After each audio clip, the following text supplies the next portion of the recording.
Okay. Hello there. Good morning, good day, good afternoon, and good evening to one and everyone all over the world. Thank you all for coming tonight. This is OPassion Singapore, Malaysia, Global. And it happens every Thursday, Singapore time, after 9. My name, like Mabel said just now, is Faith Hill. Just a rundown of how we started. OPassion started in November of 2020, and our first trial webinar was on the 23rd of September 2021. Our first public webinar went on air on the 30th of September 2021, and everything was done under the mentorship of Dr. Bill Williams. Now, the mission of OPassion is nurturing mindset and leadership for passion and for Oblast.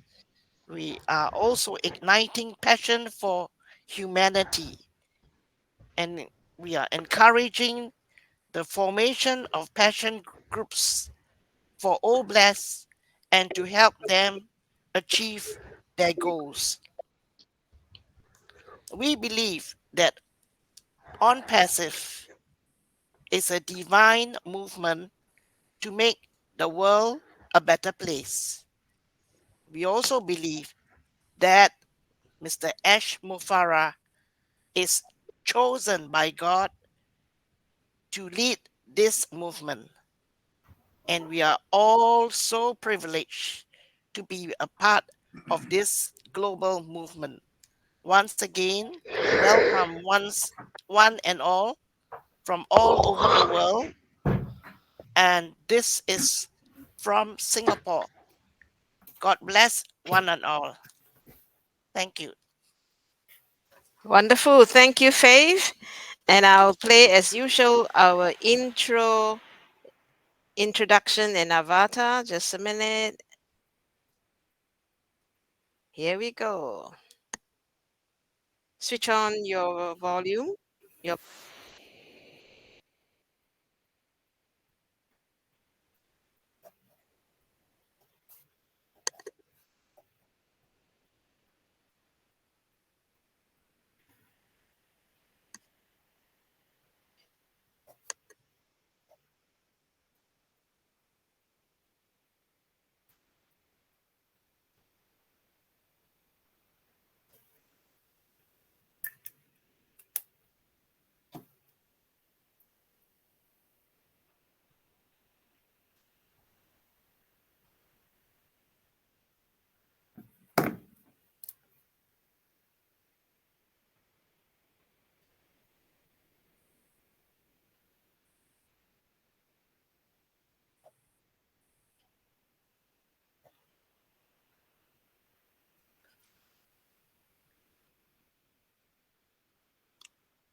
Mabel, are you playing the?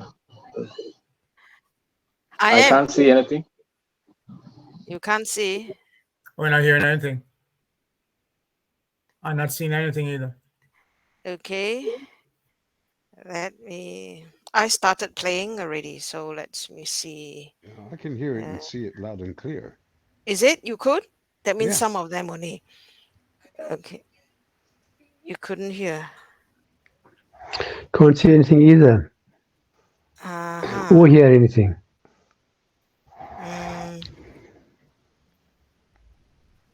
Screen share.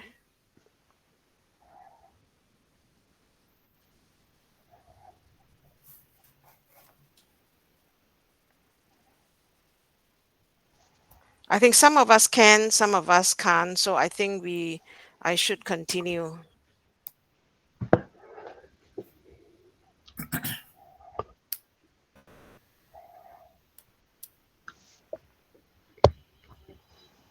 There's a default mute button.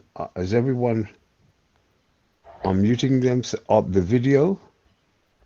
On the video. I've not even seen the video. There's nothing showing.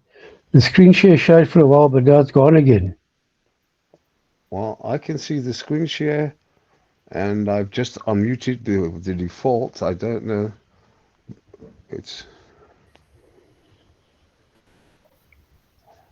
at the moment it's I'm playing the frozen. video already. I'm playing the intro.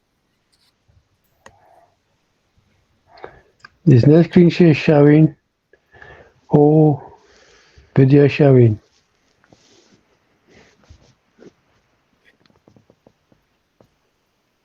Are y'all seeing or hearing anything? I'm not. I'm not seeing anything or hearing anything. Same here.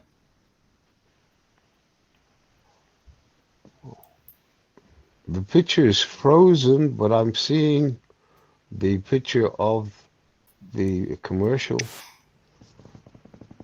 with the introduction, but it's frozen at the moment.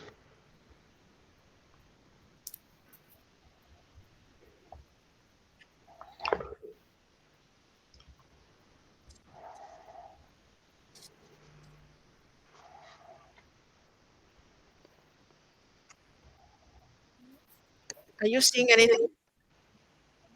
No. No.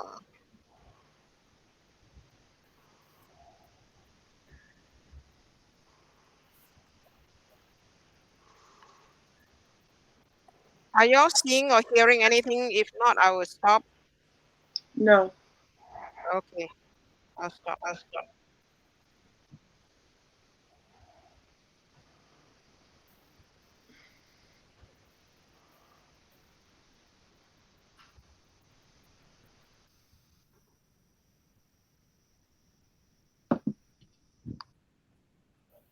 Okay.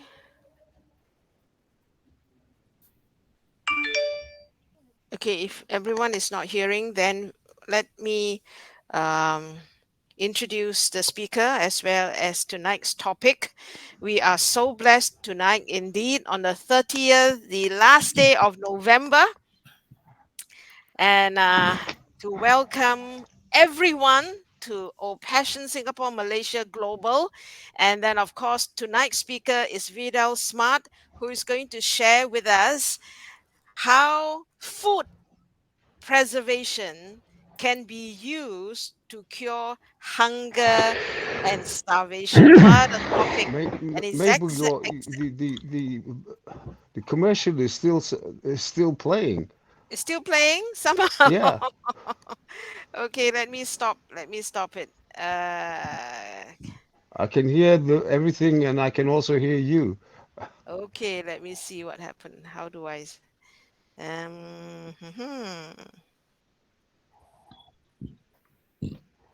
I can see everything on my end very well and hear very well. what I about think if the someone is intro? frozen, they have to go out and come in or I think they refresh. need to refresh. Yes. Okay. Yeah, it's Should on I them. They have to know if they don't know they're frozen, because it's happened to me on occasion where I'm looking at my video and I'm talking away on a webinar, and what I don't realize is everyone else sees me as frozen or knocked out of the webinar. That's happened to me. So perhaps the person that's frozen doesn't actually realize they're frozen or knocked out of the webinar. So I hope that they will refresh and come back. John? I'm the host. I played the video just now. Should I refresh so that No, the video should is I still refresh? playing, Mabel. It's still Yeah. playing. Let me refresh, and when I refresh, the playing should stop then. All right. I'll be back in just a second.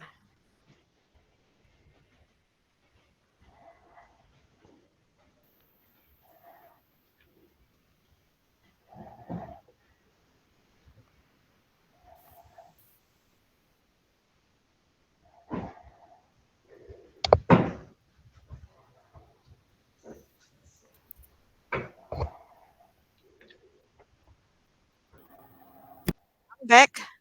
I'm back. The recording is still on, and I hope the video I still wanted to play has stopped. Oh, good.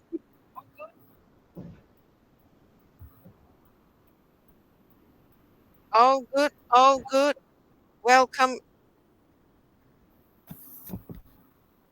Vidal. Can you hear me? Yes, I'm hearing you. Yes, Okay. we can hear you. Okay, wonderful. So as I say, good morning, afternoon, evening to everyone here to OPassion Singapore, Malaysia Global. And we have Vittel Smart today to share with us how food preservation can cure hunger and starvation. And Vidal is a Jamaican residing in Florida. Vidal, you're a family man, a loving husband and father. What is going to benefit us today is your experience, a seasoned business owner with 35 years in the market, proficient in management, sales, marketing, branding, and patenting, a teacher and a team builder, a coach for sales and growth. And your record achievement, everyone, Vidal, is able to start a business from 0 to 5 million over 8 years.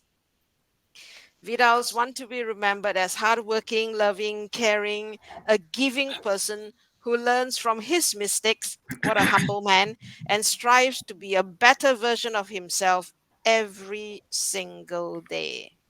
So tonight we're going to learn something about how to fulfill the vision of On Passive or Mr. Ash Mufara to help eradicate hunger, poverty, and help make the world a better place.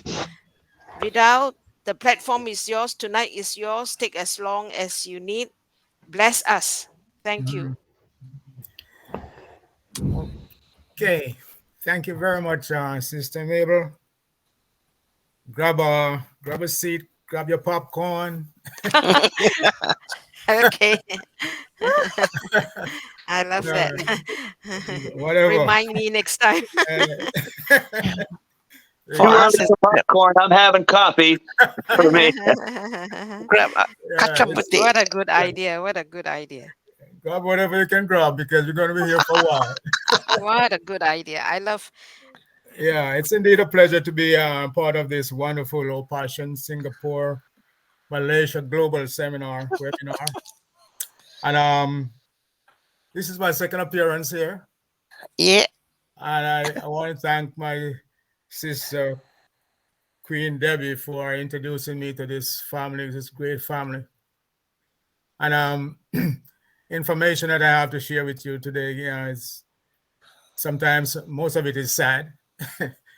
So, if you want, you can also bring your Kleenex with you. So, Yeah. because, information will make you want to cry. But some of us have to do it. And so I want to I say that I'm looking forward to this, and I'm going to be sharing my screen right now. And it's going to be a PowerPoint as usual because I believe in visuals, showing visually, teaching visually.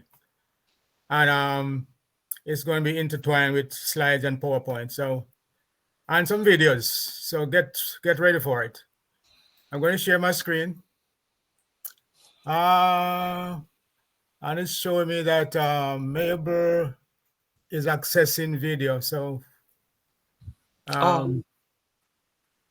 You're still in the video. yeah, it's showing me that Mabel is accessing video. So I'm not able to do it. You want to for me to do screen share. That's what it's showing me there when I try to do screen share.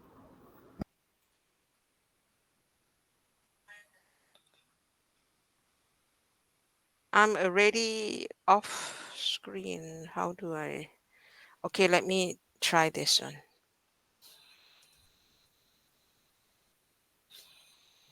Cancel. Is it better now? No, it's still showing me that Mabel Lynn is accessing video. So I'm not sure what's going on. I still want to refresh. I don't know.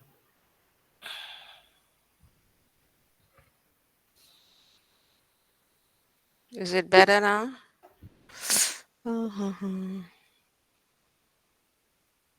Let me refresh and see what happened. Yeah, maybe you refresh.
it says Vittel Smart is sharing screen, but I can only see right now it's the speaker.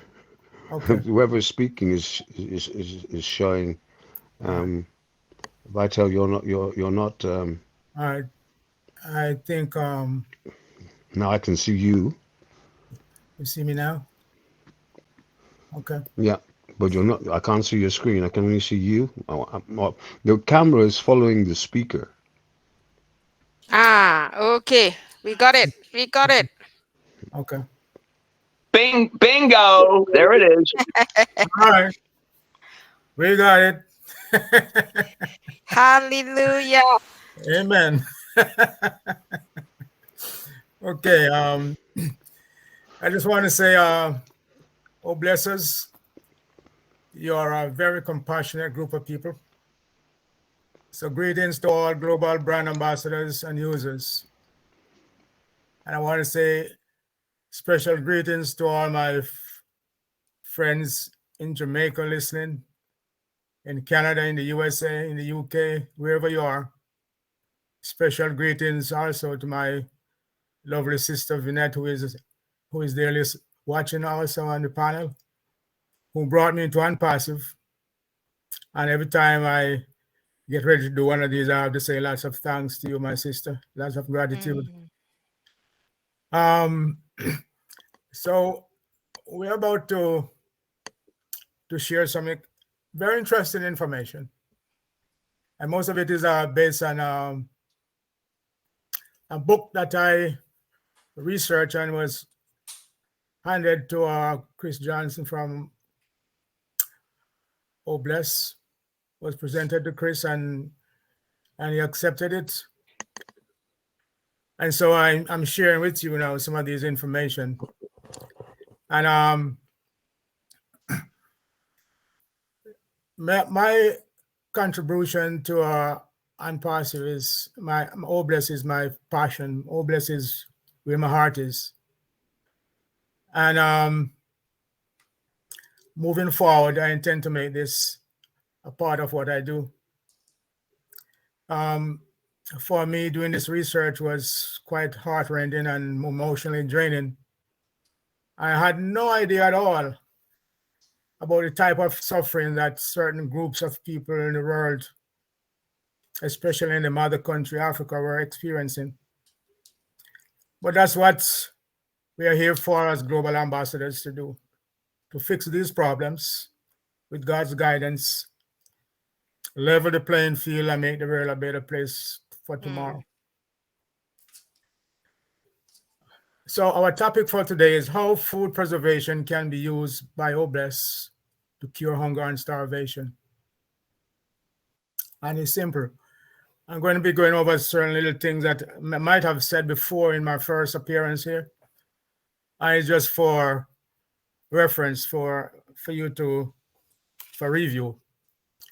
But I look at the mission that we are on. The mission is very simple.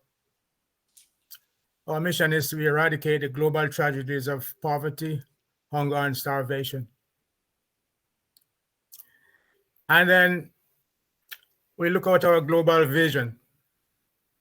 We envision that over time, the tragedies of global poverty, hunger, and starvation shall eventually be placed in the rearview mirrors of history. Plain and simple. So I'm going to go over a couple little definitions, stuff that I had gone over before. Just want to refresh your mind of what poverty is all about. Poverty is, as used in this context, is about not having enough money to meet basic needs, including food, clothing, and shelter. And we also look at hunger. According to the UN definition, it's the period of time when people go for entire days without eating due to lack of money, access to food, or other resources. In 2023, the Global Hunger Index, GHI, was an astounding 18.3%. In this year that we are in, 18.3%. And then we look at starvation, a severe lack of food intake for a long period of time, not enough calories, fewer than 1,800. That's what starvation is all about, fewer than 1,800 per day. And so we look at abundance, what we call food security. Some people have a lot of it. When people have consistent, adequate access to nutritious food, they are considered food secured. This is what happens in most countries. But what happens in some other countries, where you don't have anything, you're considered insecure. The condition of not having access to sufficient food or of adequate quality to meet one's basic need. And in this category, more than 800 million people live every day in this condition. 800 million. So one thing we learn is that hunger discriminates. It affects only people who are living in poverty. It affects young children. It affects women. Mostly affects the most marginalized, affects people in conflicts and all the time, affects refugees and displaced people, like what's going on now in Ukraine and what's going on now in the Middle East. And so we move on and look at the root causes of global hunger. And so the planet produces enough food. And you need to listen to this one carefully now. The planet produces enough food to feed everyone. Everyone. Yet more than 3 billion people can't afford to eat a healthy diet. And the question is, why? Why? You see, here are the answers. Poverty, inequity, wars and conflict, corrupt government subsidized farm policies, corrupt healthcare, waste in food stores and restaurants, and the other one is global warming, which a lot of people are not paying attention to, but what is affecting a lot of countries today. But guess what? Guess what, my friends? Oh, blessed to the rescue. Feeding the hungry shall be our first critical mode of intervention. We rescue first, we feed for survival, and then we uplift. And so the question is asked, okay, what is Oh Bless? And like the last time, I want to share with you, just a picture of a rainbow. Oh Bless is like the rainbow with many colors that signifies hope, signifies unity, signifies love, and a better life to come. That's what the rainbow is, and that's what Oh Bless is. Oh Bless is also lifting up humanity to teach people how to fish. That's it.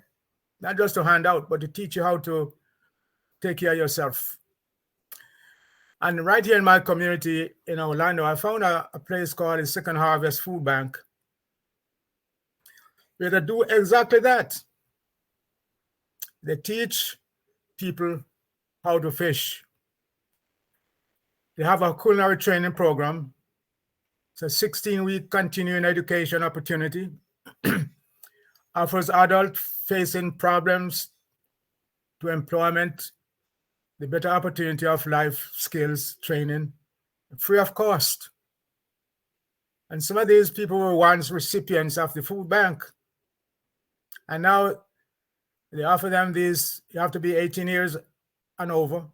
They have certain criteria that you have to pass before you can get into that program. But it's free of cost. It lasts for about 16 weeks. And upon graduation from the food bank, they find job placements. Some of them are now employees of big companies like Walt Disney World, Universal Studios, and the number one supermarket chain in Florida, Public Supermarket.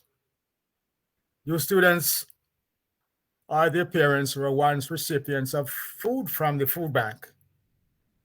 And some of them even went on to establish their own restaurant business. This will indeed be our blessed model in lifting up humanity. So I took a tour of this wonderful facility, and here's what I found. They allow me to just stop by and I shoot a little video. Take a look.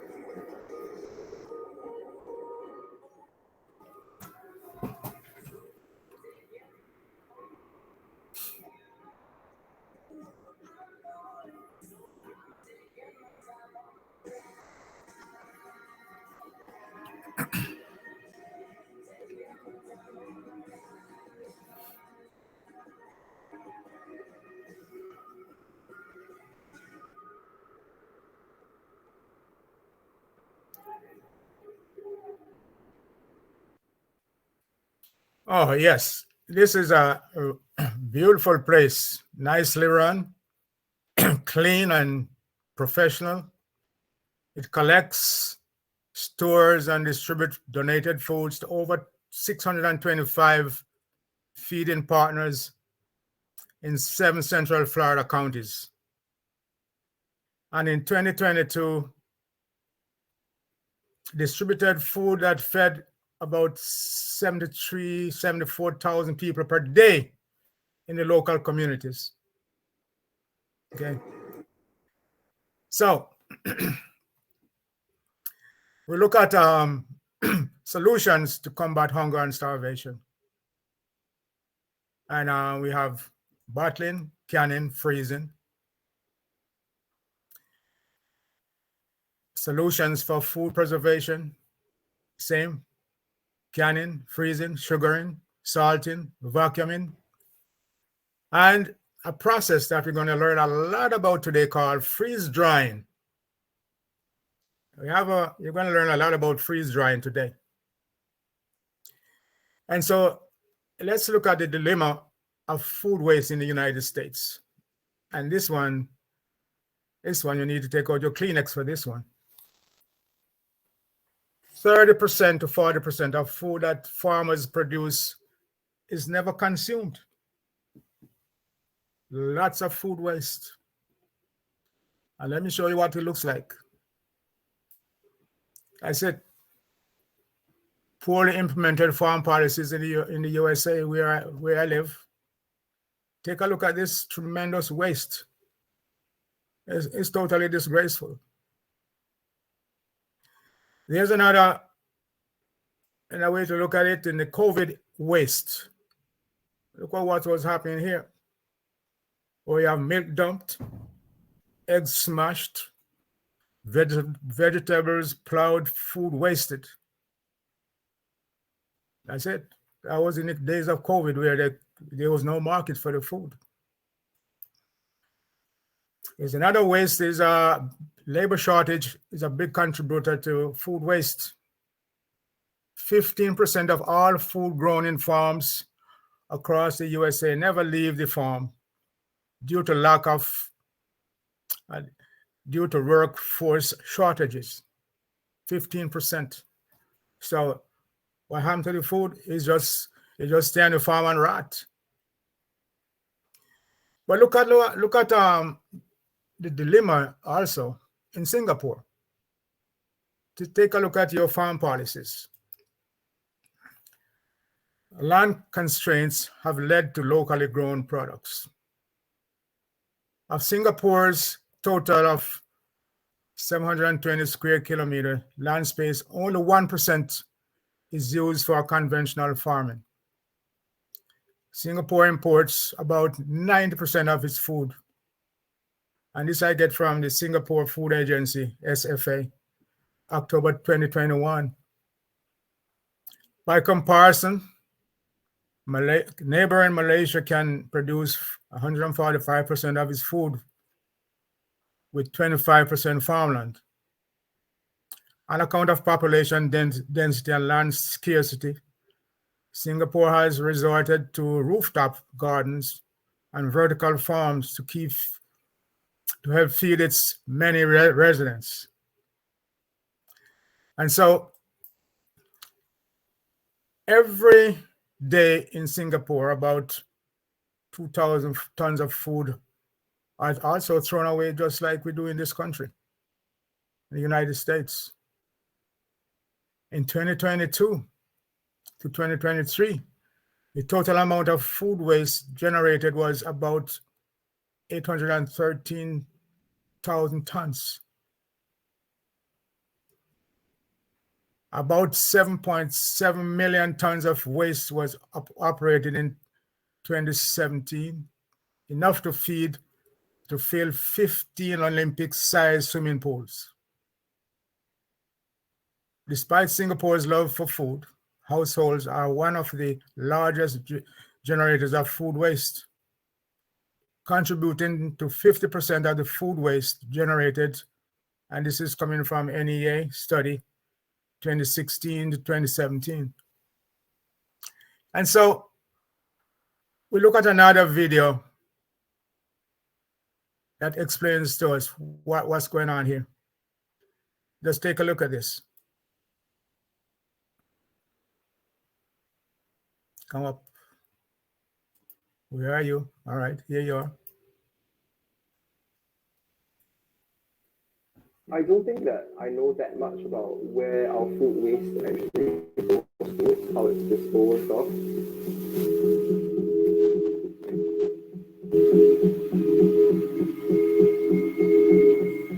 The biggest issue that my family has with regards to food waste is sometimes if we don't check our fridge regularly, there may be times when some food gets expired.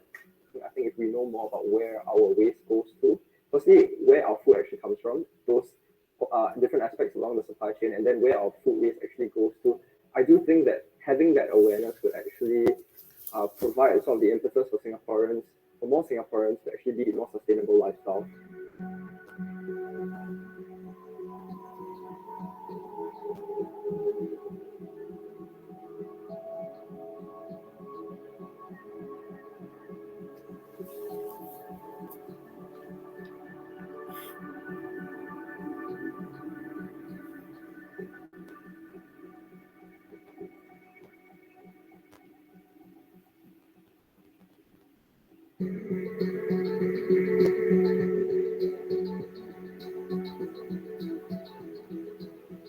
We will rescue food that is unwanted or it's blemished or it's very ugly and unsaleable.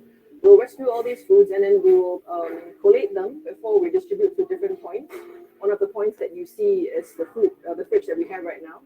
So it's meant for the community, whether it's low income, middle income, anybody who is willing to partake of the food rescue, they can come and take. How can individuals or households on a consumer level actually help contribute to tackling this issue of food waste in Singapore? It's about making that life choice. You need to first convince yourself that you want to do this and what are the reasons for doing it. Is it for your health? Is it for Earth? Is it to live a better life, to live longer? You have to decide. And once you decide that, then you can start to think about the ways that will suit your lifestyle. Do something worthwhile. Rescue, or do something you believe in and do it with passion. Once we reach a point where we don't have anything to rescue anymore, that will be the target aim.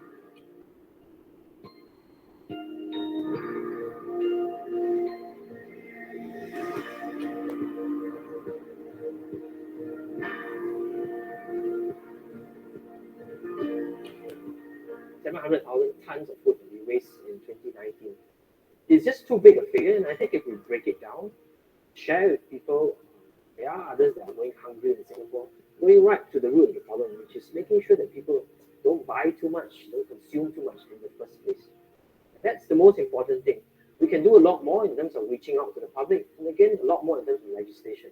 Make sure that the larger food wasters will segregate their food waste, process it, and for the new developments, make sure they have on-site food waste management systems. I really have learned so much, and I really had my eyes opened to just the sheer scale of food wastage within Singapore. This has actually helped me to reflect a lot more on my own sustainable practices at home when I go out with my friends or with my family.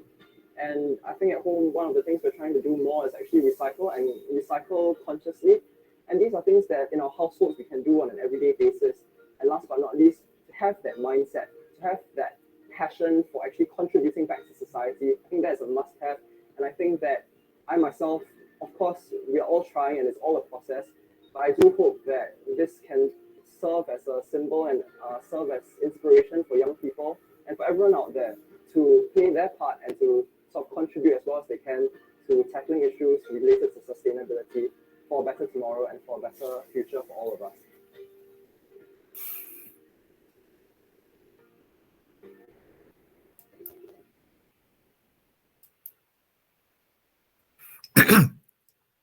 Now, by comparison, let's look at food waste in restaurants and supermarkets here in the United States. Take a look. The U.S. and China are the largest emitters of greenhouse gases. If food waste were a country, it would be the third largest. To learn more about the impact of food waste on the environment and how big the problem is here in the United States, NewsHour Weekend's Megan Thompson recently sat down with Elizabeth Balkin, the food waste director at the Natural Resources Defense Council. Paint the picture for me. How much food do we waste here in the United States? In the U.S., up to 40% of the food that is produced every year goes wasted. That translates into economic loss of $218 billion per year. And at the individual level, a household of four spends on average $1,500 or more per year on food that never gets eaten. What are the connections between the amount of food that we waste and environmental impacts, climate change? The greenhouse gases associated with food waste amount to roughly 37 million passenger vehicles on the road. Not only do you have the contributions from methane when food waste rots in a landfill, but you have all these other resources that go into the production, the manufacturing, the transportation, the storage, distribution. All of those resources are swallowed up when we waste food rather than eat it. Of the top 100 most impactful things that we can do to address climate change, food waste prevention is number 3. It's not solar power, it's not wind power, it's food waste prevention. What are the biggest contributors to food waste here? Overall, consumers and consumer-facing businesses, restaurants, cafeterias, are responsible for over 80% of the food waste in this country. For example, in restaurants, the vast majority of food waste comes from what is left over on people's plates or post-consumer waste. So if we want to really tackle the food waste that's happening in restaurants, for example, we need to start addressing the harder part of the puzzle, which is customer behavior. So it sounds like culture plays a role in some of this. Culture plays a huge role and is really part of the equation in the U.S. in a fundamental way. In this country, I think we have certain expectations about the way that food is presented. We like abundance, and food is very cheap in this country. So the cost to businesses of wasting food is not so outsized when compared to either the consumer expectation or the business's expectation of what the consumer expects to see when they walk into a hotel buffet or they walk into a supermarket aisle. What are steps that individual consumers can take? We don't want consumers to feel like they're the villains here. A lot of the source reason for food waste is connected to things like date labels. Date labels didn't really exist before the 1970s. And before then, people would use their senses. They would use the smell test on milk. They might try a little bit.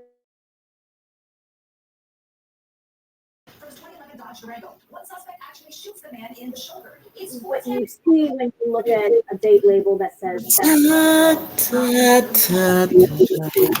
it's a manufactured when the food item is at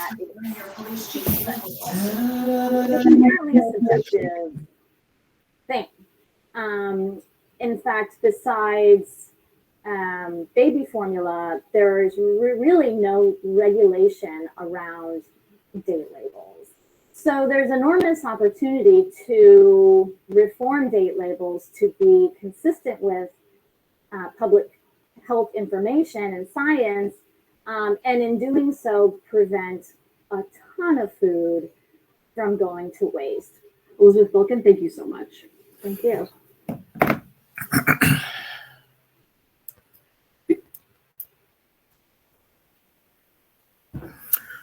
Okay, so here's a grim projection for 2030. According to the UN report on global hunger, nearly 670 million people, which is 8% of the world's population, will be facing hunger in 2030.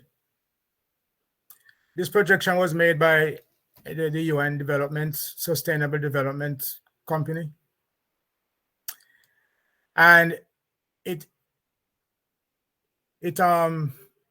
tells us that eradicating poverty in all its forms and dimensions, including extreme poverty, is the greatest global challenge and indispensable requirement for global sustainable development. Now, we are now in 2023, and 7 years from now, it will be 2030. So guess what, my friends? Here's a silver lining. Time is running out, but we will have a little time left to make a difference. Just a little time. So instead of wasting food, let's take a look at an innovative process where food can be processed and stored without spoilage. Shelf life shall be up to 25 years. Process is known as freeze drying. So let's take a look at one of his machines. It's right here. And this is one of their domestic machines. They are also commercial style ones, but this is an extra large machine. This manufacturer is called Harvest Right. It's one of the top manufacturers of these items in the US. This is the extra large non-commercial unit. And I've also established contact with the company and have received costing quotation, as well as other valuable information that I'm quite willing to share with all global ambassadors.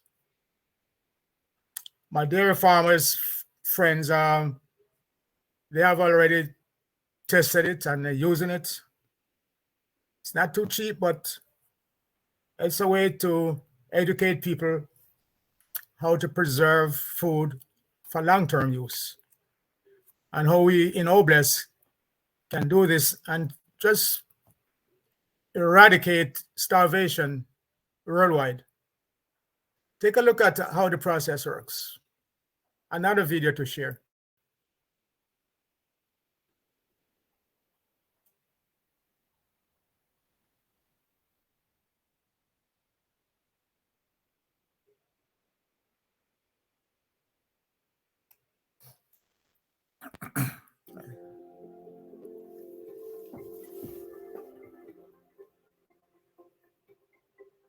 Hi, I'm Jackie with Harvest Right. Today, I'm going to take you through the entire freeze drying process from beginning to end. From prep work to packaging to rehydrating, you'll see how fun and simple freeze drying can be. It's a great way to preserve food for short-term or long-term use. Freeze dry your garden produce, your leftovers, buy when sales are on, and freeze dry to save money and to preserve the food your family loves. The benefits are endless. Keep in mind that nearly every food can be freeze dried, from fruits and vegetables to meats, dairy, eggs, and even full meals like lasagna and beef stroganoff. Before we get started, let's turn on the freeze dryer to let it get cold. Okay, today I'm going to freeze dry scalloped potatoes and ham. I'll also freeze dry raspberries, apples, and ice cream sandwiches. Let's get these prepared for the freeze dryer. I'll start by spreading the scalloped potatoes on the tray. A good rule of thumb to follow is to fill the food to no more than the height of the tray. Next, I'll prepare the ham by laying nice thick slices on the tray. Try to keep the slices under a ½ inch thick. Now our fresh raspberries. I'm simply going to place them on the tray. The great thing about freeze drying is you can place more than one item on a tray. So on the other half of this tray, I'm going to put sliced apples. I sliced these apples with an apple slicer and gave them a quick dunk in lemon water. The last thing I'm going to show you are these ice cream sandwiches. I like to use small ice cream sandwiches that are in a cellophane pouch. I'll cut the top of each pouch and put the whole thing on the tray. The slit allows the water to escape from the pouch. I'll do it quickly so that I can keep them from melting. Because the freeze dryer is nice and cold by now, we won't have a problem. Let's slide the trays in the freezer.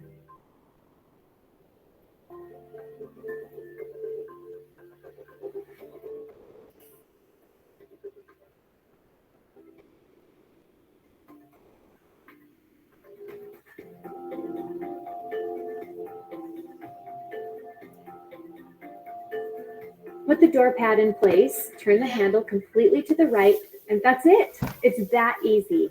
This appliance is amazing. The freeze dryer is going to freeze the food 40 or 50 degrees below zero. Then the vacuum pump will automatically turn on and create a vacuum inside the chamber.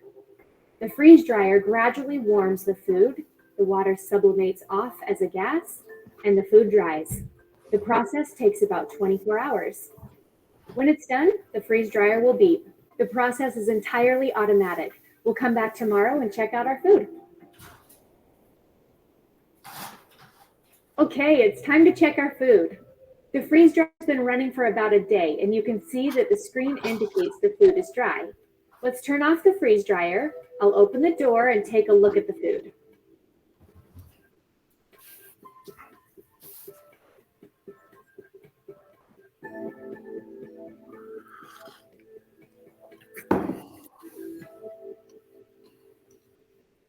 The food looks exactly the same as when I put it in. It hasn't changed its shape, color, or flavor. I'm going to test a few of the bigger pieces to make sure that the food is completely dry. First, I'll look at the ice cream sandwiches. Since they had the most water in them, I will check to see how hard they are and if they're wet inside. The potatoes are dry and crumbly. The raspberries look like fresh raspberries. They are so good, and they're completely dry. The apples are beautiful. They're the same color, same shape, and haven't shrunk at all. And the ham is perfect. Meats are the easiest to freeze dry. Since there's no water left in the food, I'm ready to package and store it for future use. There are 3 things that cause food to go bad: heat, water, and oxygen. The freeze dryer takes all of the water out of the food while the food is still really cold. And the way to take out all of the oxygen is to put the food in a Mylar bag and add an oxygen absorber. You can also use number 10 cans or canning jars. All of these methods will preserve the food for many.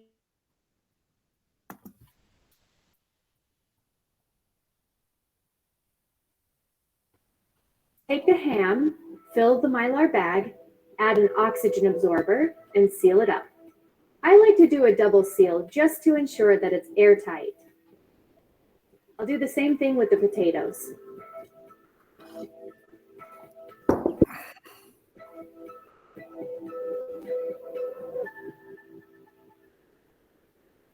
My family loves to snack on freeze-dried fruit.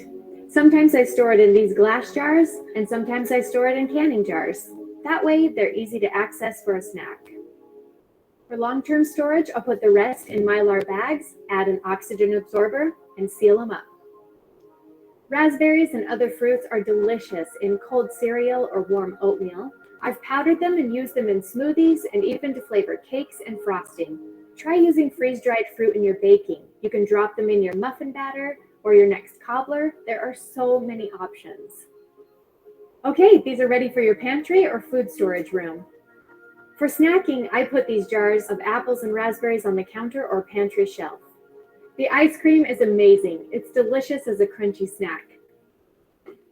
I'm going to store some in Mylar bags and put some in a plastic bag to enjoy during the week. Your family will love these. Properly stored food can last up to 25 years. It's so easy to take the food that you freeze-dried and create a meal for your family. Let's take the scalloped potatoes and ham I freeze-dried earlier. I'll show you how quickly.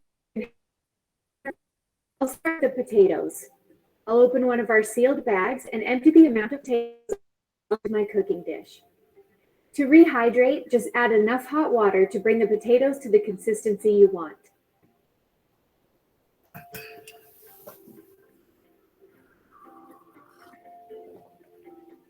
The ham is next. To rehydrate that, I'll just pour hot water into a bowl and submerge the ham long enough for the meat to rehydrate and warm. It only takes a few minutes.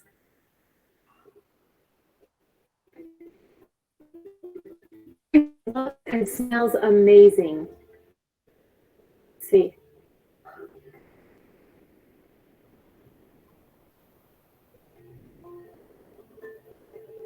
The potatoes and ham taste exactly the way they did before I freeze-dried them. They are so delicious. They would taste the same whether they were freeze-dried 20 years ago or 1 month ago. And the best part is, the food maintains nearly all of its nutritional value. Since we have leftovers in the bag, I'll put a new oxygen absorber in the bag and reseal it. Harvest Right's home freeze dryer gives you the ability to preserve produce from gardens and fruit trees, preserve full meals and foods your family loves to eat, and create your own food storage. To learn about these benefits and more, visit our website at harvestright.com. That's it for now. Check out our other videos for more tips on how you can make the most of your Harvest Right freeze dryer.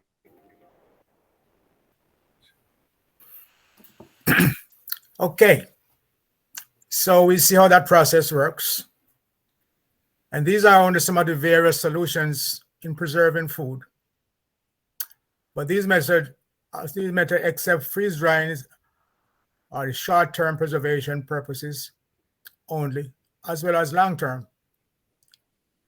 So let's look at how freeze drying can save lives. We, as brand ambassadors, we could buy some lands, set up production facilities, purchase these machines. Some of them are the big one that you see there, depends on how many you buy at a time. If we buy together, it's cheaper, about $5,000 to $6,000 each for the big ones. We hire employees, and all these foods that are being wasted on the farms, we can buy some, have some donated, and we go through the freeze drying and storage process. So that's how we're going to preserve food for the future, to rescue humanity and prevent people from starving to death. So remember the rainbow that is, oh bless. It signifies hope, unity, love, care, and a better life to come. No matter where you are, who you are, we are on the same mission. And the mission that we are on is Mr. Ashmafar's mission: to eradicate the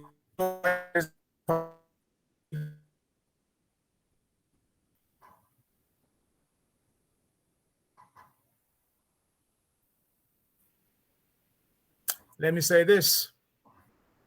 If you can see the moon, you see the beauty of God. If you can see the sun, you see the power of God.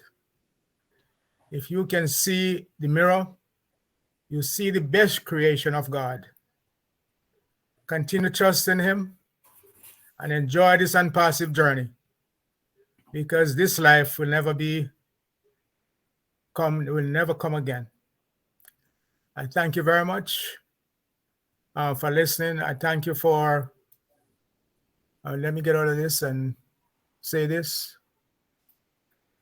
Thank you for listening.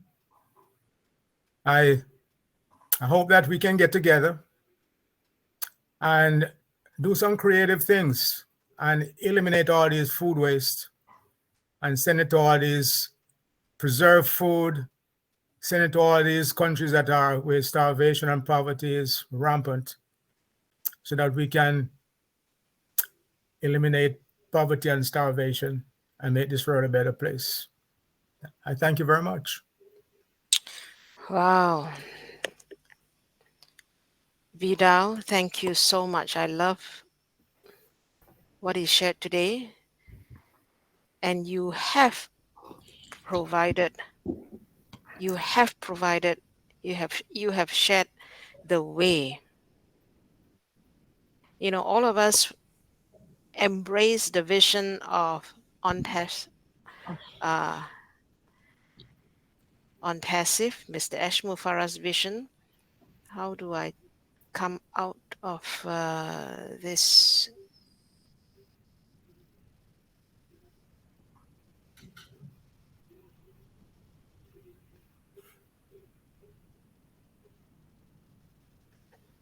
Okay, let me get back to gallery. Okay, we're back at gallery, if I'm not wrong. Wow. Are we all amazed and enlightened, everyone?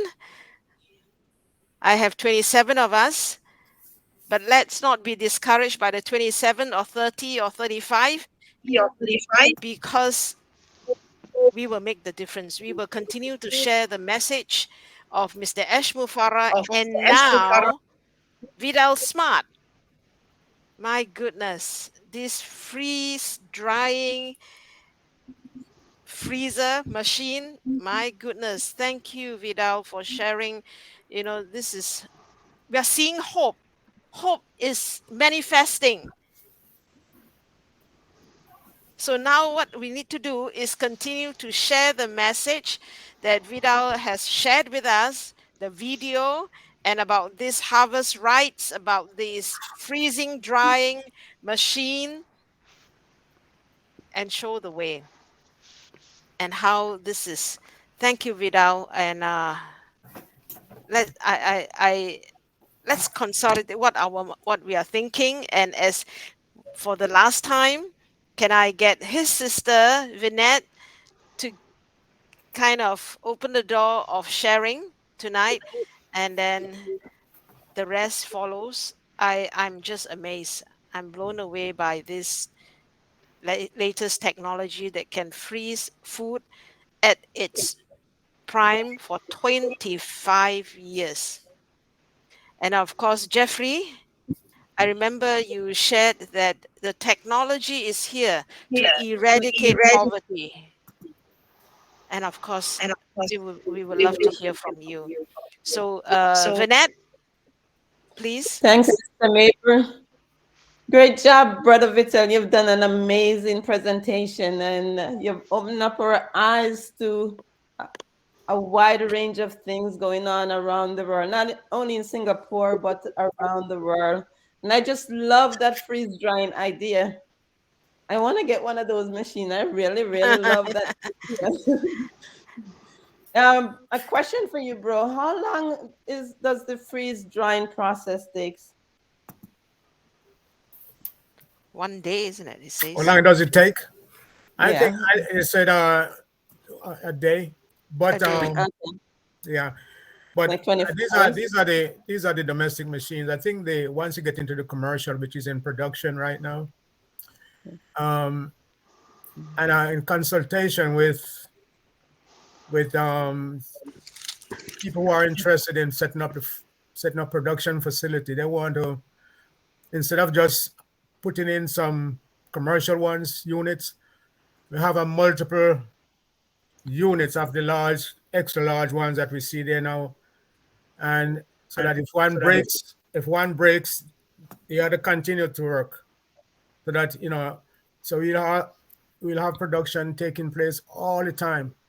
And we have storage taking place all the time and shipping taking place all the time to send to these countries that are really starving. Awesome. I think it's an awesome way of preventing food waste. That's excellent. And I love your idea of the rainbow, which represent hope, unity, love, and a better life.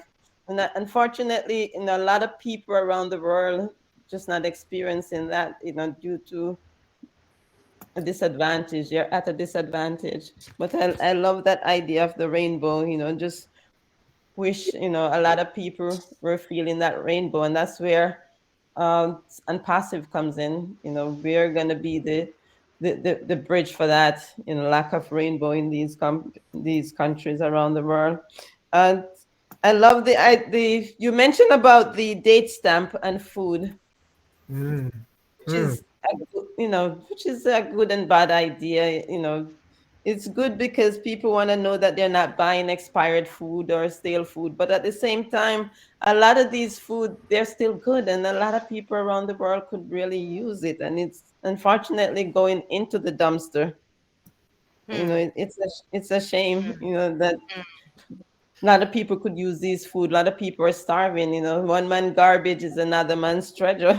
I know. I stopped at one of the local Dunkin' Donut, and I spoke to one of the workers, and I asked them, "What do you guys do with these food after hours?" And he said, "We just dump them in the dumpster." I'm like, "Why? When so many people are starving and they could use it, But due to litigation, lawsuit, they're afraid, they're restricted from giving it to people because they don't want to get sued. These food could be distributed to many homeless shelter or allow others to take these food and distribute them, but they're restricted. Their hands are tied. So I don't know. And that's what we call government policies. And we just need to change the policies. You see, because they're afraid of liability, that people may eat the food and come back and sue them. That's here in the United States, which is a very litigious society we live in here. But we have to find a way around that. I mean, we have to find a way to get this food and freeze dry it. And once you freeze dry it, it stays like that for the next 25 years. I mean, you don't have to worry about spoilage and all that type of stuff. You'll be amazed to see the amount of food that the supermarket and the restaurants throw in the dumpster every day, every single day, while people are starving to death. What do we do about that? We just have to change the policies and do something about it. And here is where passive comes. Yeah. Go ahead. I'm sorry. So, Vidal, are these machines new in the market? Are they being manufactured now? Will they be sold commercially? And let me just ask these 2-3 questions, and then let the rest ask, so that together we can understand more. After when Vidal has answered about this machine being manufactured, so maybe Jeffrey Moloch, can you take over and add to it? And then John Barilla, I think you come after Jeffrey, and Dr. Bill Williams is in the house. Of course, we would like to call him to add to this important session. So, Vidal, are you able to tell us, are these machines brand new? This is the first time I'm hearing it. I am sure every family would like to have. I heard one machine is just 6,000-7,000, if I'm not wrong. Every household should have one next to the fridge, So, okay, Vidal, take over. Let me answer that question. This was first brought to my attention by my dairy farmers friends that I have in Georgia. in the state of Georgia, and they own one of those machines. And I was trying to get them on the show today, but they were not available. But they're using it, and I went into a local club store here, they call Costco, and I was buying. My wife was buying. Are you familiar with this fruit called jackfruit? Mm. My wife was buying jackfruit off the shelf, and she loves it. I love jackfruit too. So when I look at it, it was freeze-dried jackfruit they have on the shelf selling. Mm. Okay, and when you take it out and bite into it, it just freshens up in your mouth again. And so the supermarkets and the club stores, they're selling it right here in the United States. You may not say freeze dry on it, but it is what it is. That company called Harvest Dry, I'm in touch with them. They've sent me quotations, so I have it on the record here that if we want to purchase, we get together, we can purchase 5 units, 10 units, 20 units, and the more you purchase together is the less the price is. I mean, these are available right now. These are available right now. Yes. Okay. Jeffrey, would you like to add to the night? Is this news to you too? Hi. Oh no. Hey, good morning. Wonderful, wonderful to be here. Thank you so very, very much. Can you hear me? Yes. Yes. Okay, beautiful, beautiful. Mr. Smart, thank you so very much. Man, I'll tell you, you put a lot of work into that. That was a good production that you've got there, and it was a lot of great information. I like the way that you tied it all together, and even at the end there, you were tying it into what we could do with OnPassive. So thank you so very much for that. I certainly appreciate that. I know that this is something that's near and dear to a lot of us, especially those of us in OnPassive, because now we have from the onstart been conditioned to be sensitive to this sort of thing, to ensure global food security in a way. And to do that, it's imperative, long term, that we ensure that all the countries have access to food, especially during emergencies and national disasters and such like that, which is exactly where that type of food preservation would be able to come in very handily. It also means that people are going to be having physical and economic access to the food they need for a healthy life, as opposed to junk food and pulling it out of the dumpsters and what have you. Sadly, that is the case for a lot of America. The food, not only America, but globally, food in sufficient quantities is just not available. The main threats to the food security that we see, they're varied, but they all boil down, in my opinion. We're looking at population growth, the increase that's obvious with more people. We're going to need more food. The big one for me is food pricing, because I think that's controlled, and I think there's a lot of conspiracy behind that, I believe. Perhaps to a lesser degree, there is also agricultural plants and things that are just they no longer exist. Now that's not a prevalent thing, but it could move into there. One of the big things for me is scarcity of adequate water and land for creating agricultural projects that would be of sufficient quantities to be able to take care of some of the global needs that we have. And obviously food losses and food waste is a huge one as well. And again, each of these somehow you could tie into the storage that we can get from the dehydration machines you're talking about. Food is being stockpiled in amounts that are sufficient to feed the world. But again, my understanding is that the distribution is what's killing us. That's been blocked or it's been slowed purposefully by those whose priorities are more on profit than they are on lifting humanity. But globally, things are shifting, right? We currently have, as you had previously stated, Mabel, we have the means to end world hunger. We have the means to stop the energy crisis and the world water crisis. They exist today.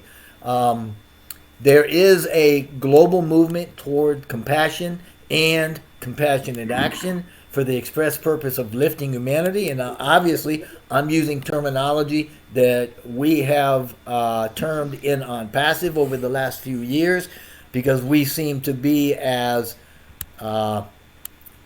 founding, or rather maybe charter members in OnPassive.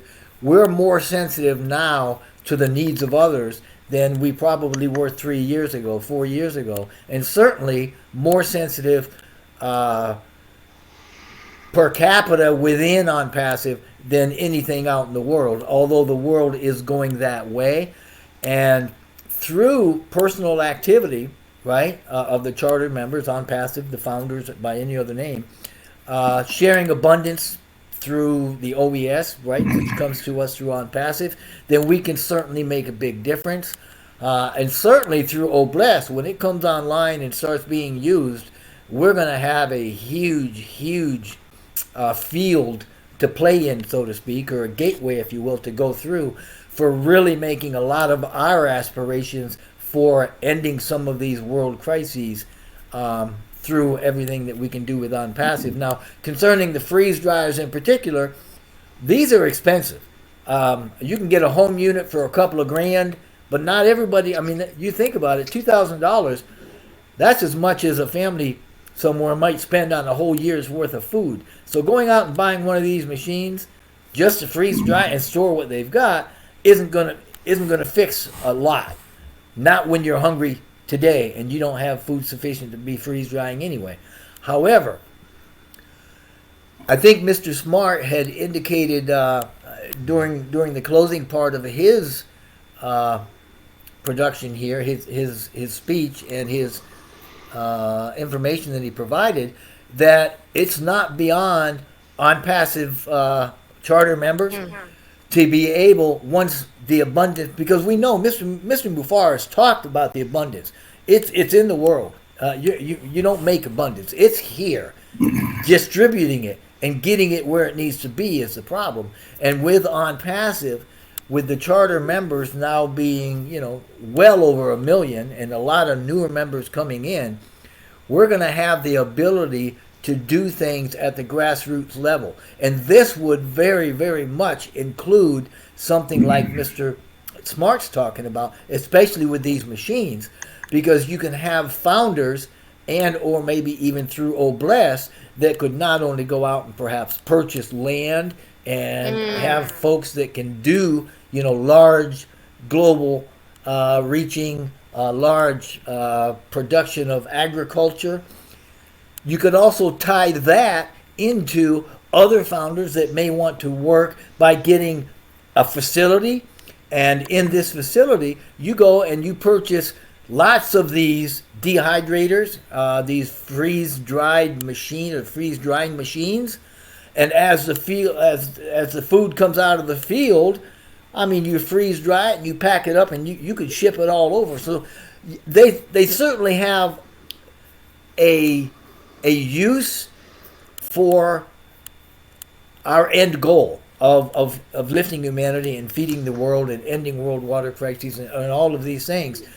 And when I talk about the world water crisis, I'm also talking about the availability of good drinking water, potable water, water that's even sufficient for growth or agriculture, which doesn't have to be that clean, but it can't. You don't want sewer water because then you've got disease and all sorts of stuff. So all of these things together, OnPassive and the charter members with OnPassive, we have the potential to make a very big dent in what is needed as far as world hunger and some of these other crises that we've got. And so I'm excited to see this. I'm glad, Mr. Smart, that you brought these things out. You've given us a view of how something small like this can really turn into something big and globally change the hunger landscape, if you will. And my hat's off to you. Thank you so very much. Thank you, Mabel. I appreciate just being able to kind of chime in on this. I found it extremely interesting, and I love it. I love it. I love where this is going. And yeah, we may not have 3,000 people watching this, but you put this up and you let some founders get a hold of this, and it's going to plant seeds in their brains just like it did mine. And months from now, you might see fruit from this session where people are really starting to put their mind into their pockets and then pulling out of their pockets and bringing that into solving some of these problems. So thank you so very much. Thank you, Jeffrey. Thank you. Yes, indeed, you bring up, you can hear me. Indeed, you bring up another important factor for humanity, and that is water. So it's food and water, and you see how this group come together and how this session come together. I hope you are hearing me. Yeah, food preservation and water together, this will make the world a better place, especially for those who are slightly in the lack. And I caught what Vidal said. There are millions, hundreds of millions are not having proper food, and this would be really first a rescue plan. Neighbor, John, yes, go ahead. if I could chime in a little on what Jeffrey just said, and Please. he's so correct. It's a very expensive process right now because the machines are not cheap. And so we're talking about in the future when when the abundance is available. And this is only one of the processes that we can use. Um, and this one here, just think about freezing and storing. And whenever there's a disaster, when a disaster hits, you have enough to go around because this can last for 25 years. You don't have to worry about spoilage anymore. All these foods that they throw away on the farms, we could have them donated, or we could get them to buy it very cheaply and start to, package and freeze and store. So yes, it's an expensive process right now, but I think it fits in right what OPassion wants to do, what Obless wants to do. And if we're going to move forward, we have to rely on these modern technology now to help us. You know what what is in my mind now is that every country has an army to protect itself, and OPassion can be the army for all these tools and technology to feed the world. And I think the Lord has called us in He will reveal to us step by step. Today, this freezer, it is true, is expensive it can be expensive to get it, but if we are in this movement, the storage, you started off with a warehouse full of food, you remember, to feed 72,000 people. That's it. We should be able to secure a storage, a land, and many of these machines just to preserve the food. Maybe And I then remember the first time I saw a flat screen TV. It yeah, was nearly $12,000 for it. yes, And now it's like a dime a dozen. yes, It all depends on and and when this thing gets popular and people start to buy it, the price will come down. Yes, And this is a process also that I was made to understand. This is a process that goes into effect when these astronauts go up to the space. That's the type of food they take with them, the freeze dried food. Okay, I see. Wonderful. John Barilla, please Yes. enrich us tonight further. Yes, thank you, Mabel. first of all, I just want to compliment Vittel for that presentation. It was wonderful. It does make you stop and think. And again, once again, I like to speak early. Not bad speaking after Jeffrey, because a lot of things that were on my mind, he just brought up. And so to say, I've actually been aware of the concept of freeze drying food for a while, but in listening today, I'm thinking to myself, yeah, you know, why isn't this something that is much more implemented all around to a lot more people, to families? But also, one thing occurred to me. We have a process in New York, or process, well, anyway, a concept, whatever I can't think what to call it. But in New York City, where restaurants, for example, and I thought for big cities, an idea of food freeze drying, for example, we have restaurants to participate in a program. That's what I'm talking about. Participate in a program to help to not waste their food, because many restaurants in a big city like this in particular, they waste a great deal of food. Webinar, which will finish in about 30 minutes. I'll call you back then, please. It would be easier for them, a lot of the restaurants, to participate. Sometimes they don't participate enough or at all. After a while, they give it up, because a lot of the food, even that they're trying to give out to people in need of food. In other words, at the end of the day, I have a lot of food. Instead of throwing it away, they can share it. And they do have these programs, but not utilized enough. And a lot of the food that they share, that also gets wasted, because they don't get it distributed to enough people, or enough people in time to eat it, and it gets spoiled and they have to throw it away. So in listening to this, I thought to myself, wouldn't it be interesting if these machines became part of these programs in big cities or wherever, that restaurants could participate to save their food that they give out? For example, if they had the machine, they wouldn't have to say, well, we got to give this food at the end of the day so the homeless or whoever can eat it. Well, yes, but wouldn't it be interesting if that food wouldn't get wasted?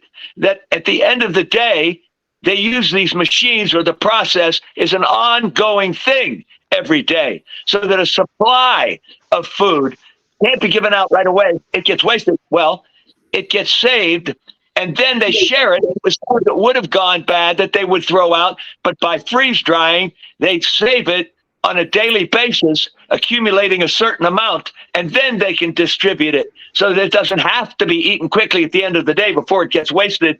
I just thought of that, just one thing, one concept that could be improved in big cities or anywhere that has restaurants that would participate in these kind of programs. I'm only thinking big cities, because how many restaurants every day, how much food could they preserve, that instead of having tried to give it out at the end of the day, you give it out after you keep processing, you keep doing the freeze drying, then it is put together and it could be given out. Doesn't have to be eaten immediately. Some of it can, but then some of it is not going to go to waste. One idea that, from listening to Vittel today, that just occurred to me. Just this one concept. Let's think how much else we could do from what he told us today. Like I said, I've been aware of freeze drying, but not even thinking about how many people do this. How many people would think about doing this, even on a private basis? How many people in homes even have a machine of their own? This is something that could be much more available, and people become much more aware that this is a possibility, so that we stop wasting food and more food can go that we don't use. You give it to the folks that need it. Just one thing I thought of, and I won't go on with everything else, because everything Jeffrey said, I would agree with, and very interesting.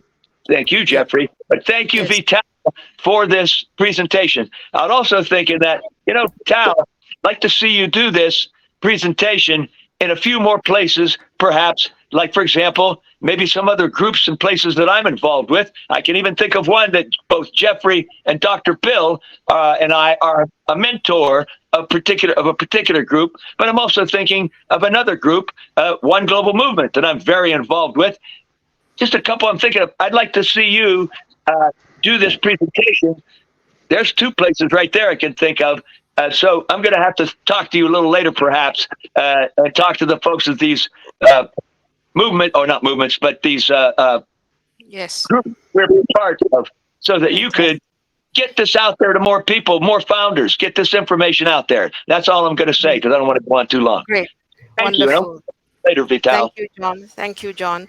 I think today is really a very important sharing, and I would like as many people to just share a minute or two. I mean, John just took about 2-3 minutes, and then he shared an idea. So let's be impacted. Let's contribute to this this session today. And if no hands are raised, I would like to mention some names so that they can stand by to share a minute or two. Dr. Bill will be the next, and after Dr. Bill, I don't see hands raised, but I really want to hear from, let's say, Victor, and then Debbie. You know, just get ready to share, and of course the host team.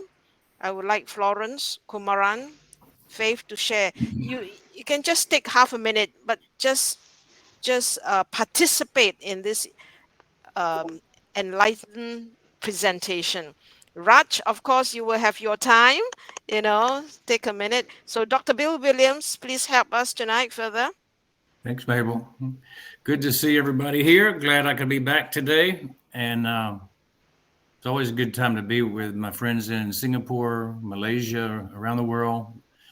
OPassion Global, what a good ring that has to it. I enjoyed seeing this new concept brought out. I had not been very aware of the freeze-dried industry and what is possible and available. So it was very good new information for me. Although I've eaten freeze-dried food, I didn't know much about how it was prepared. So thank you for that, Mr. Smart.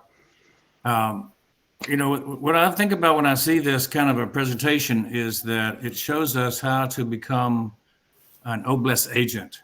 And that's what I've been championing all along, is how can each of us do what we know? How can we become useful to our fellow human beings? Because we all have different talents, and everybody can't be a dentist. Everybody can't be a farmer. Everybody can't be a pharmacist and do different things, you know, to provide what's needed to make the world go round. But this was a good example of how to bring food into social awareness. I think about food distribution, and I think about food production. This is a kink in the supply chain. There are pinch points, bottlenecks that happen.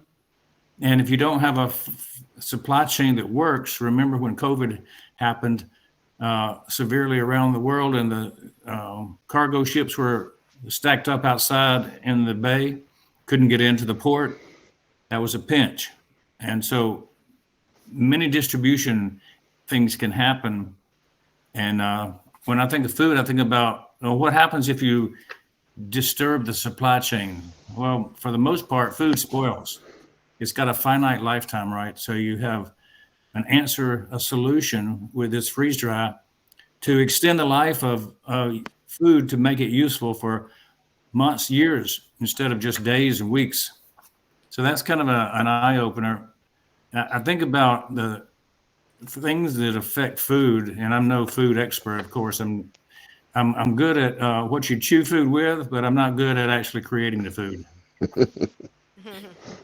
Spoilage, safety, distribution, the cost of food, the water. You got to have the water to grow the food. Fertilizer, pest control.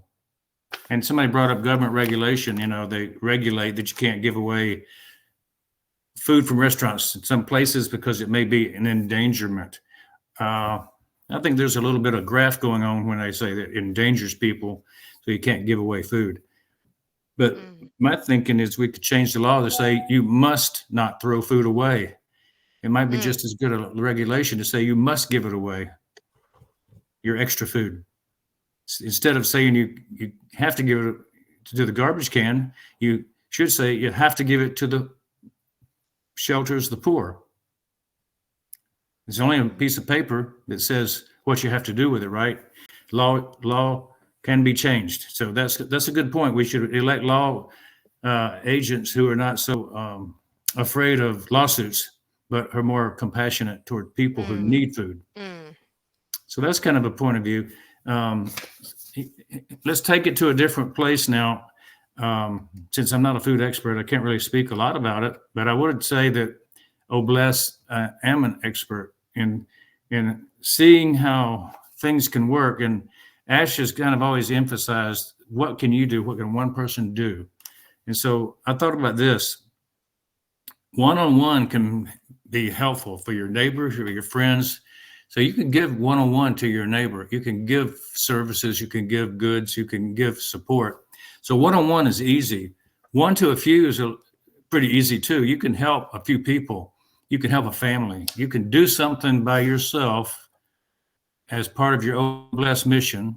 And everything I'm talking about here is, how do you become an OBLESS agent? How do you bless people around you? And Asha is going to be feeling that he succeeded if we all become OBLESS agents in some form or fashion and do one good thing every day. So one-to-one, one-to-few is pretty easy. What starts to becoming a little challenging is one-to-many. Can one person affect many? Well, sometimes it happens, sometimes you've got the ability to invent something that changes the world. Thomas Edison was somebody who created something that affected many. Alexander Graham Bell with a telephone, he affected many. So there are inventors who do great things that impact the world.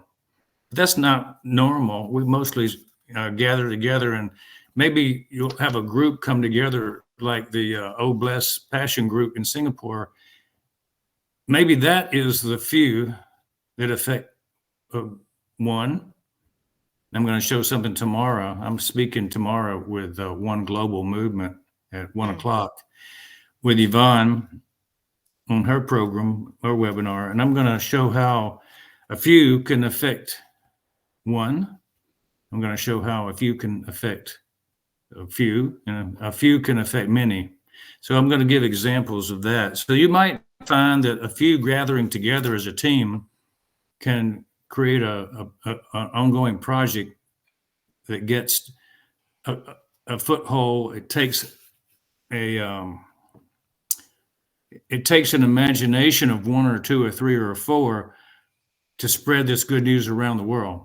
And so, like OPassion Global coming out of Singapore could start a world movement by expanding what they're thinking beyond the borders of Singapore. So that could happen. It could be one to many at that point. But let's go on to the next one.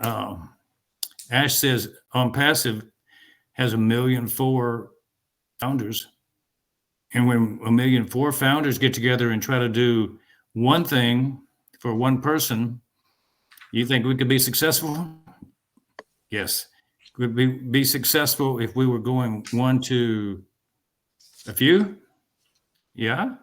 Well, we've already showed that we can be effective with earthquake help, with food help.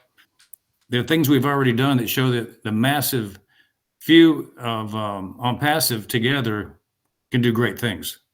And so that's the goal, is to have projects that are one-to-one, a few to one, a few to few, many to many. And as we go forward, we won't change the world with all these options.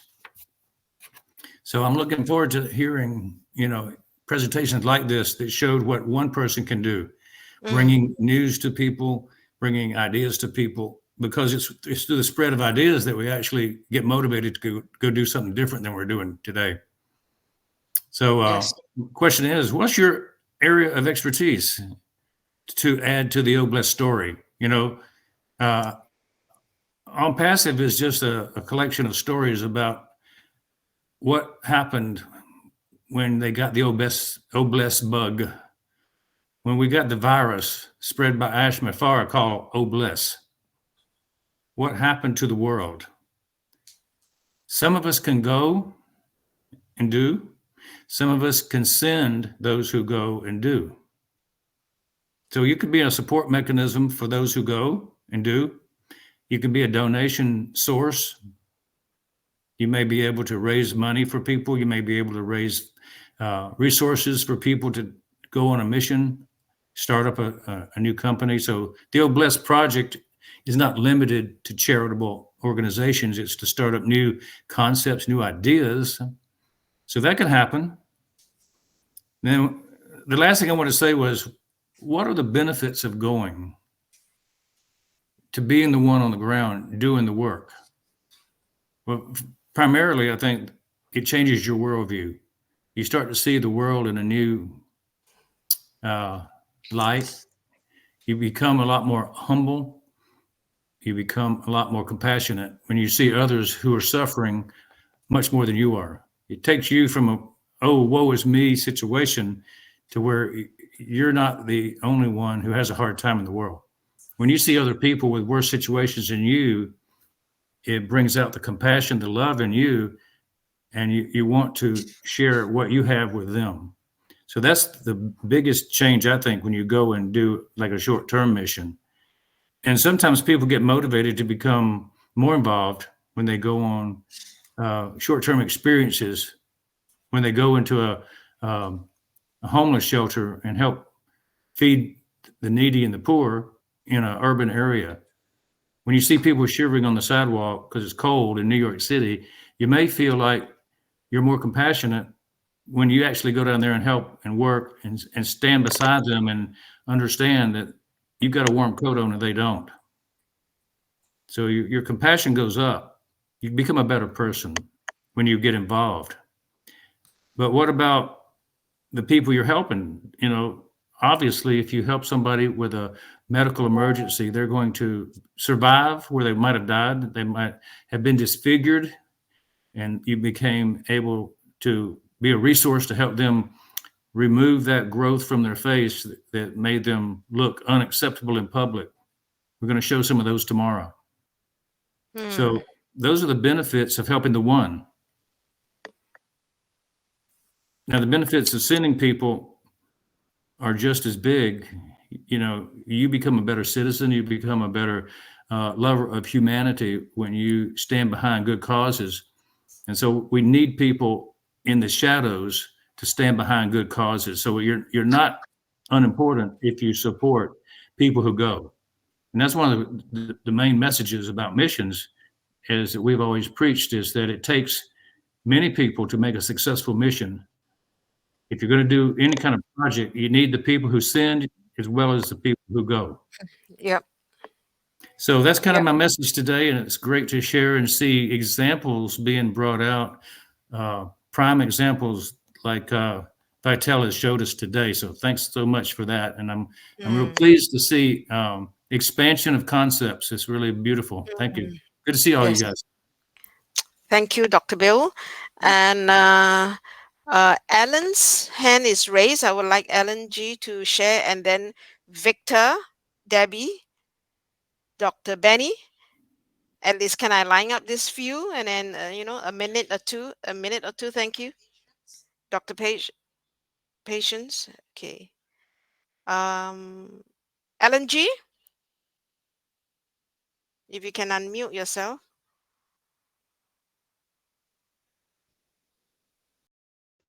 Hi, can you hear me? Hello, can you hear me? Yes, we can. Okay, I'll be with you in a minute. Let's get these things organized. Sorry. Hi, can you hear me better now? Yeah. Okay, I was thinking of, I know in England, my daughter-in-law has like what they call an allotment where they grow vegetables. They have an area where they hire out strips of land to various people and they grow their own vegetables for their own home use. And if you could do something like that, where you can hire some land and then you hire out to various people, and they come and grow their own vegetables, and you have like a clubhouse where they can come and do the freeze drying for themselves with various machines. That was an idea.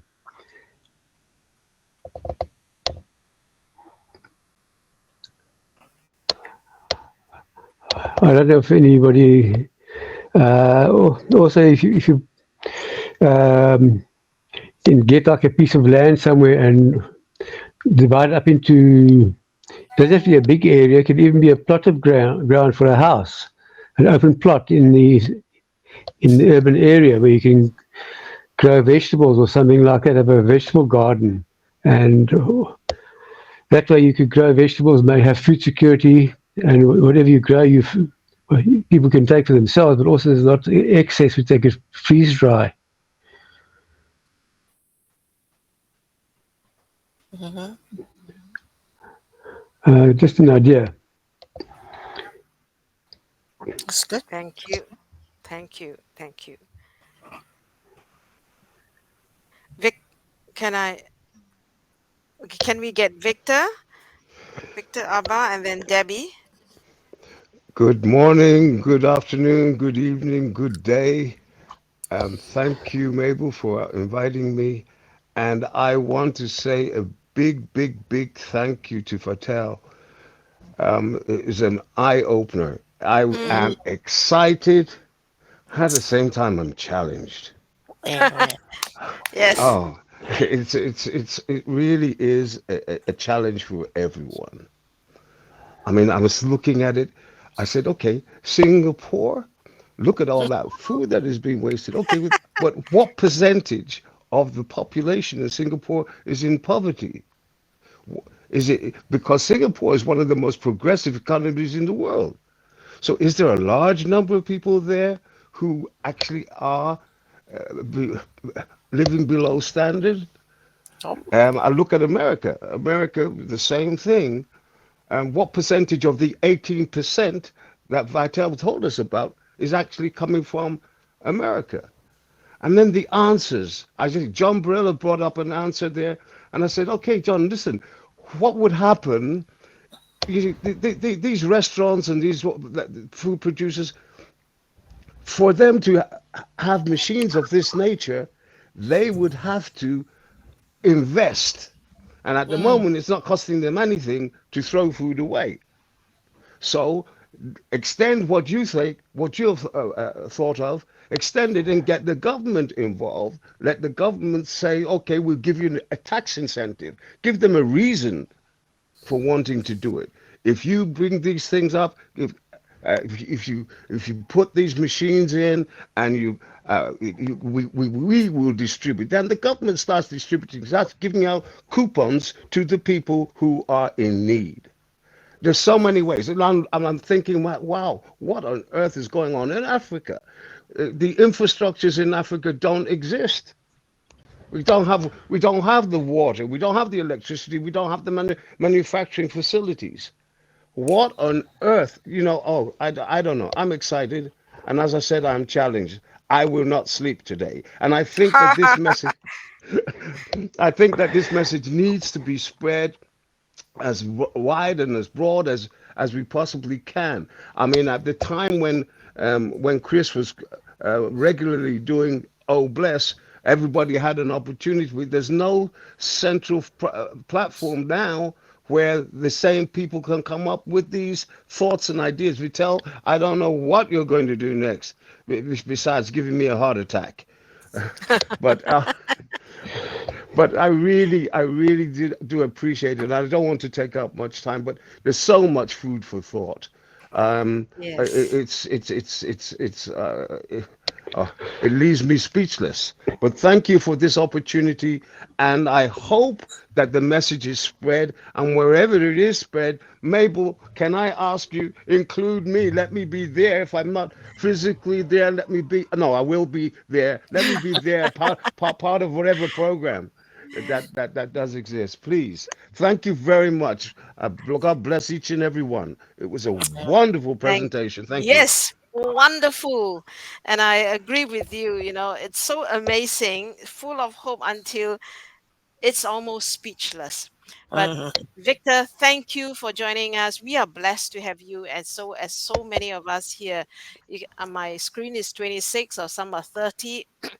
We may be small, you know. Victor, I just want to add this thing. Singapore, yes, There are wastages. These are some of the developed nations. And it's just crossed my mind when you say that there are wastages in Singapore, USA. There's we understand it. Blessed. We are blessed, right? And Yes. actually, we are blessed to bless. We are blessed to bless others. So if we have the finance, if we have the ability, and now we have the vision, and now with Vidal we have the path, we have the tools. It is time that that the blessed go and bless.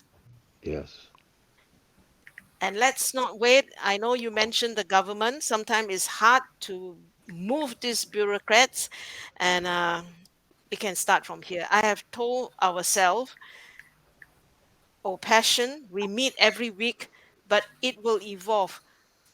Sharing passion one at a time, but we will realize suddenly an army is arised, a thought Yes. is planted. Like what Dr. Bill said, was it a seed? Someone said a seed is planted and it will grow through us, with us, within us. So thank you, Victor. Can I have Debbie? Dr. Benny, if he's here, I don't see her, but Debbie, please say something. You are the one who brought Mr. Smart to us. Thank you. We're all made smarter today. Hallelujah. Thank you very much, Queen Mabel. Appreciate it. Yes, we're 31 of us here, and 31. That's a very good number. When 2 or 3 are gathered, the show must go on. So 31 is a Yeah. good number. Wow. I don't want to speak after Brother Victor because most of what he said was something I wanted to share. But before I wouldn't take long. Brother Vittel, thank you so much. We very much appreciate you, and we know that you and Jenna, you're working together, spreading the word, and the dream team is waiting for you in 2 weeks. Thank you. From your presentation, it really touched every aspect of our lives. Yes. And I don't know how we're going to deal with it in terms of the global South. I know in South Africa, they have load sharing for electricity. So being able to get that machine is one thing. Letting it run for 24 hours with electricity is unrealistic in the continent of Africa because of power fluctuation. And sometimes when you have this load sharing, you have electricity for a couple of hours and you go for days with no electricity. So we have to solve, first of all, the issues that exist in those regions, especially when it comes to power distribution, water, and the rest. And the farms are there, the land is there, but there are no farm to market roads. So how do the farmers get there? And how do they get the food from there to the areas where the machines will be? So there are lots of challenges, not just from being able to afford the machines, but the basic needs of man is unavailable in the global South. Basic needs. So once we solve those basic needs, which I know OBLESS is going to address when that time comes, then the rest will fall in place. It's just like having a baby to start running when they can't even walk. So running is the machines, and learning to walk is having all those politicians, economists, and historians learn from the mistakes and find ways to fix them. And then we know that it will be possible to have the machines to preserve food in those areas because they don't even have those basics. Yes, farmers are there, but how are they going to be able to share or even take it to the market or even I'll just give an example for myself. I haven't been to my place because of all the fighting going there, but I recall when I was there, you harvest food and come back. If we do not finish eating it, there is no way to share. You have to look for somebody who doesn't have that and ask them to take it. Otherwise, it just gets rotten in the house because there's no means for refrigeration, and that's where 80% of the world population is suffering from that. So I think all bless is the way that we're looking forward in our lives. And I hope that all of us who are here will continue to spread the word about the possibility of helping one another. Thank you very much, Sister Mabel. I don't want Thank to take too you. much time because we've been here for a while. Thank you. Back to you. Yes, thank you, thank you. Dr. Benny?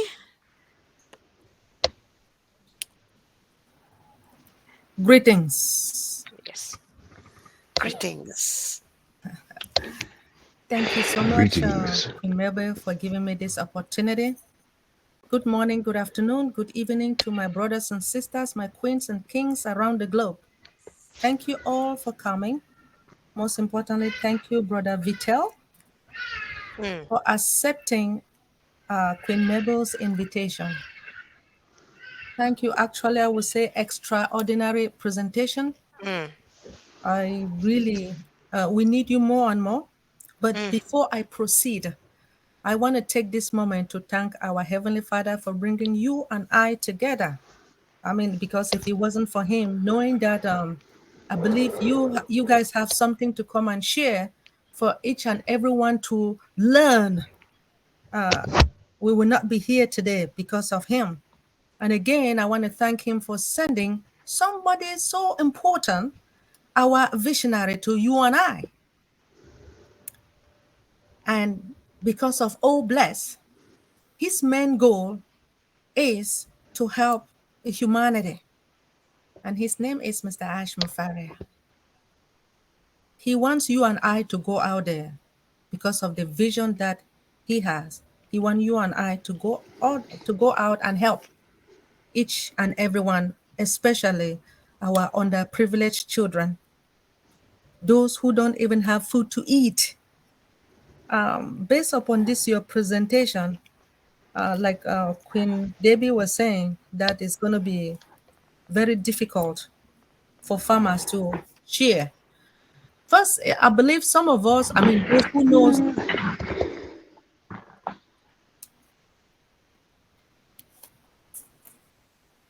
Thank you. I mean, if you have the knowledge of this deep freeze dryer in order to freeze the food, if you have the knowledge, you can go to Africa, to not only Africa, but all over the globe, the farmers, and train them. If you train them, and because of the All Bless now, we can utilize that money to, like to buy buy these freezers for them, so that they will be able to help our underprivileged children. I know that I always talk about our underprivileged children. The reason is because they are our future. Children in general, you and I, we will soon leave the world. But these children, they are our future. And they are seriously in need. And if we can do everything to help these kids with this food,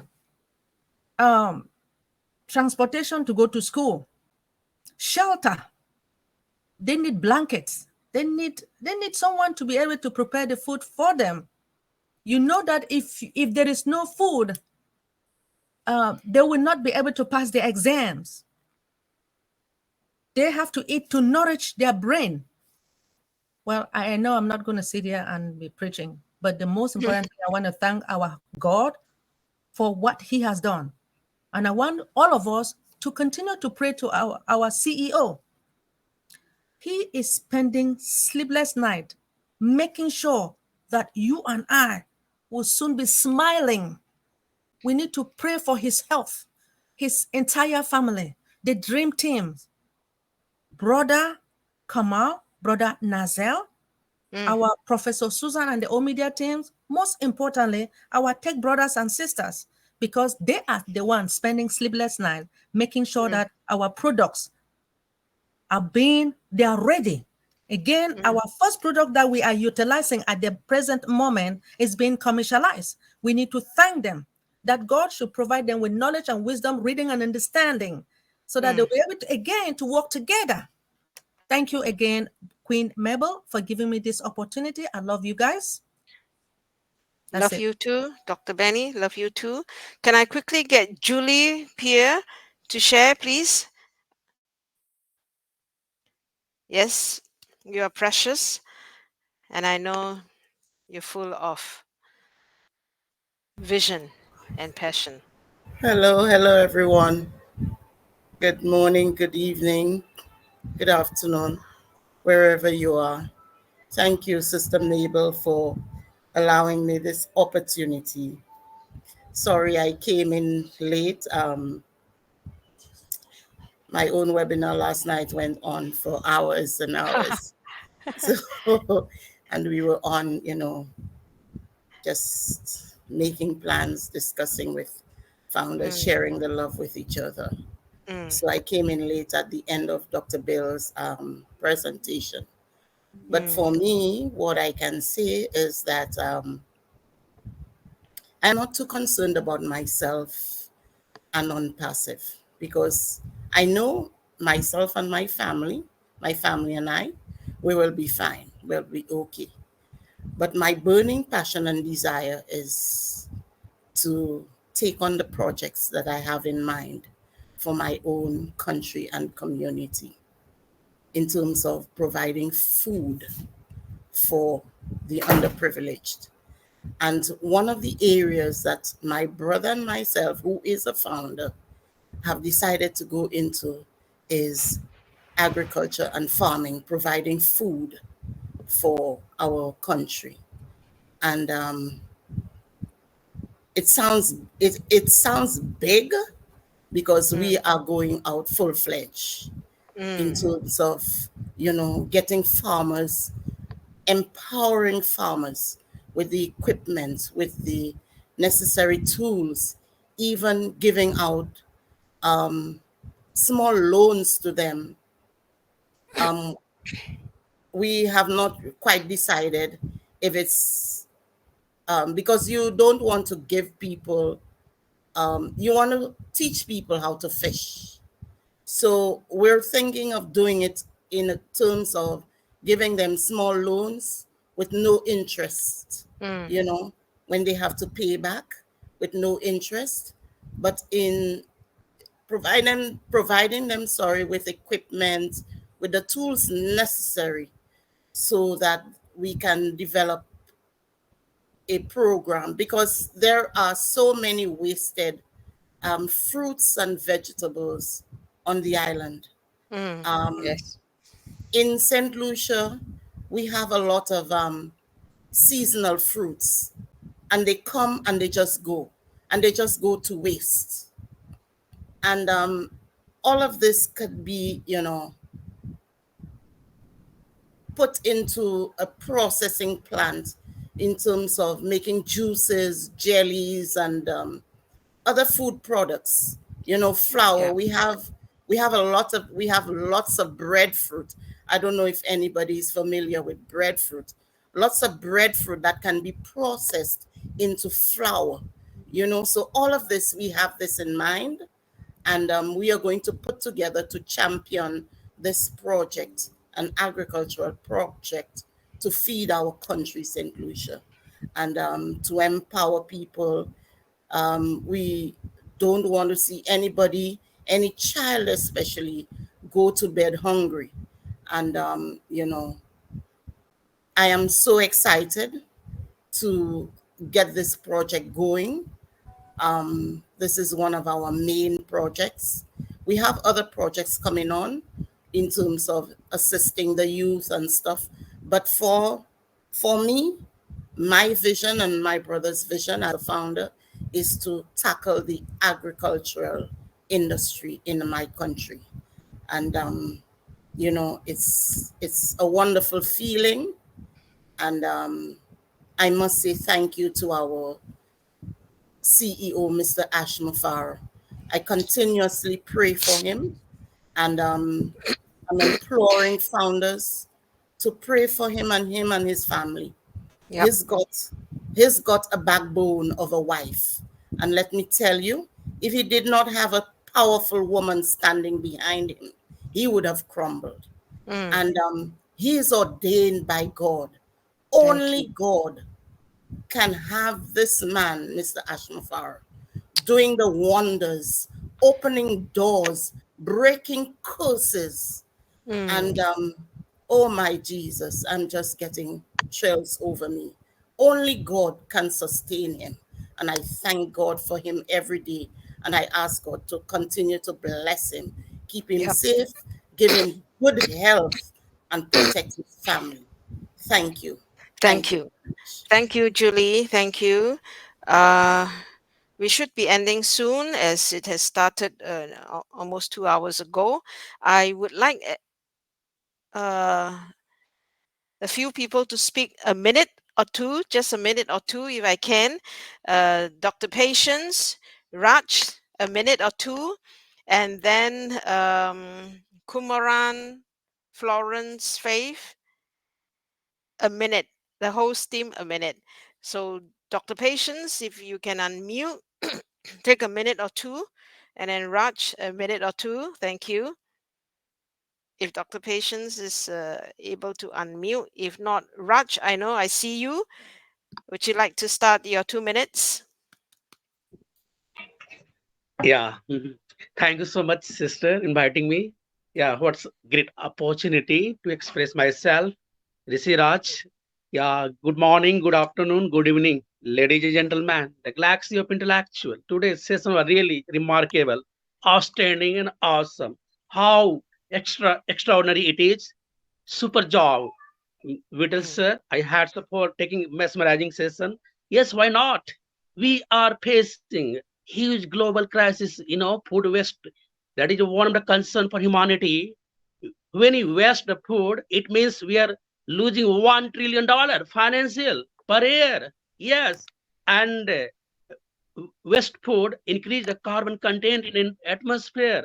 That is cause of global warming, and that is going to be one of the challenge. We are facing global global climate change. That is one great issue. But what is the solution? Oh my goodness, that deep freezing, freeze drying machine. What it is a new concept, but we can sustain the life of food, maintain the taste of food, and maintain the flavor of the food. That's a multiple aim we are getting. That's amazing concept, and why not? That is going to be one of the great source of Obless. When you talk about Obless, it is a gateway of a better picture of humanity, giving the smile, happiness, love, and compassion. That's amazing. That's amazing. Ultimately, we have to solve the sustainable development goal. Target number 1, there must be zero poverty. Target number 2, there must be zero hunger. We have already seen Millennium Development Goal, latest by 2015, but latest by 2013, we have to achieve the target of crushing the poverty starvation. I think OPassion is going to play a bigger role in solving all those big challenges. Thank you so much, sister. Thank you so much. Thank you. Thank you, Raj. Well done. Yes.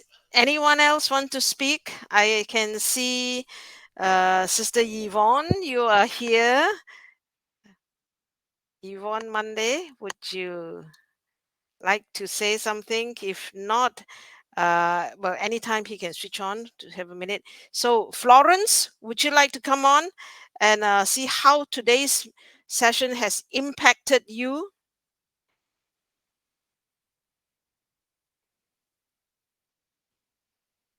Yvonne, no, sorry, Florence, then Kumaran, Faith, and then Kumaran always have the last say, right? Hi, Mabel. Yes, good morning, good afternoon. No, sorry, Florence, then Kumaran, Faith, and then Kumaran always have the last say, right? Hi, Mabel. Yes, good morning, good afternoon. Can I speak now? Yes, you can. Let me refresh. Okay. Hi, good morning. Good Sister afternoon. Florence. Hello, Sister Good Florence. evening to all the beautifuls out there I think, Florence, there's around the a lot globe. of echo. I think she has 2 devices on. Yeah, 2 devices, the echo. I think, Florence, there's a lot of echo. Okay, yeah, let me switch off first, yeah. Just the mic. Okay, Just can you switch off hear the me mic. now? Yes, great.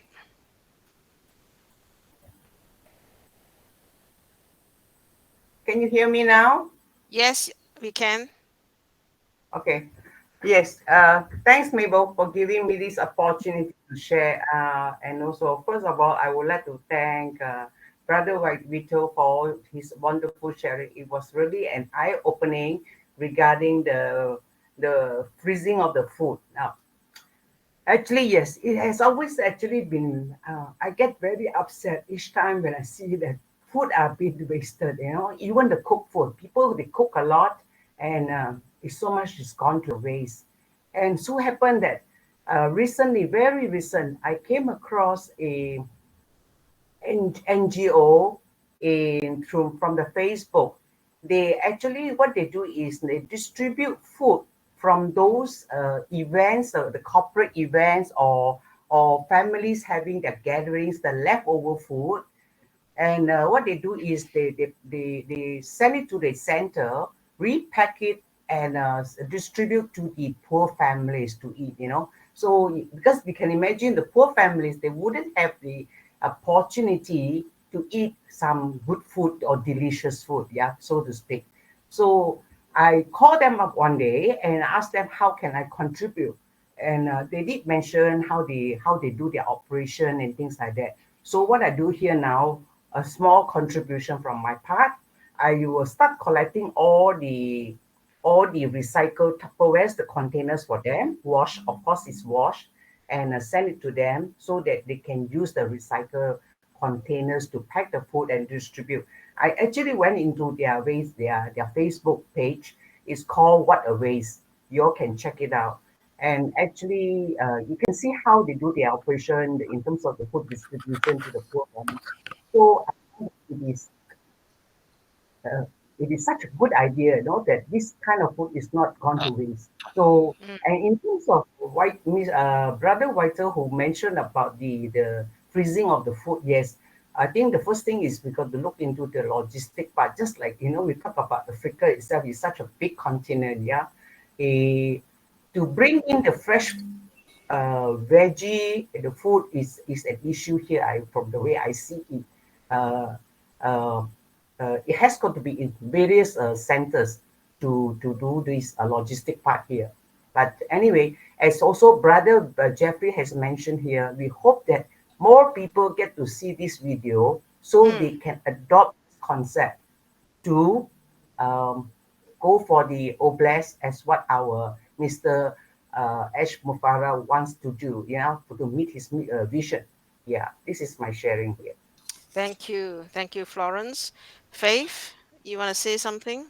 How the night has impacted you? Okay, can you hear me? Brother Vittel, first of all, I want to thank you so much for such a wonderful and eye-opening presentation. Just want to share my part of what I know. I know of bakeries in Singapore that will contribute the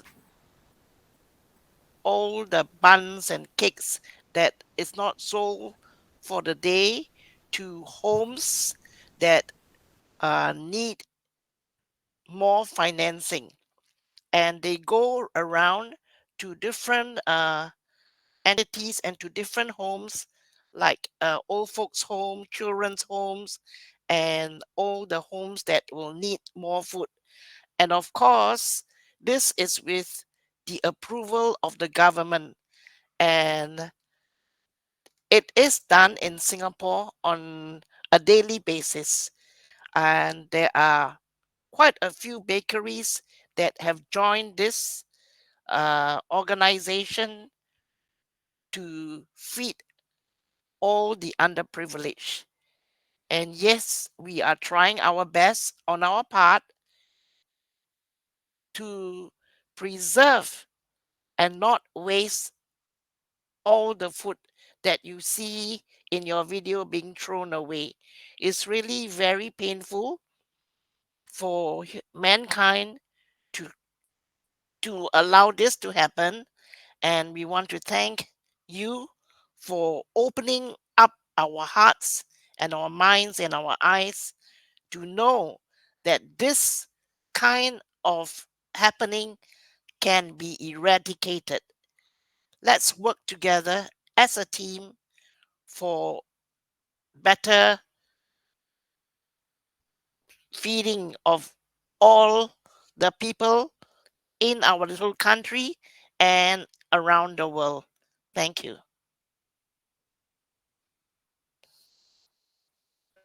Thank you, Thank Mabel. you. Kumaran.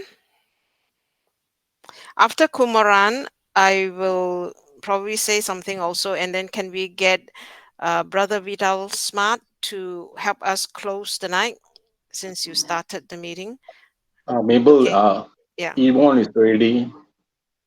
Yvonne, yeah, I called you Yvonne, and if you can, would you like to take a minute to share? Thank you. Thank you. For some reason, the old connect is not favoring me this morning. I keep going back and coming back in, but thank you so much. And I'm sorry for coming late. I always have to help my mom before anything else.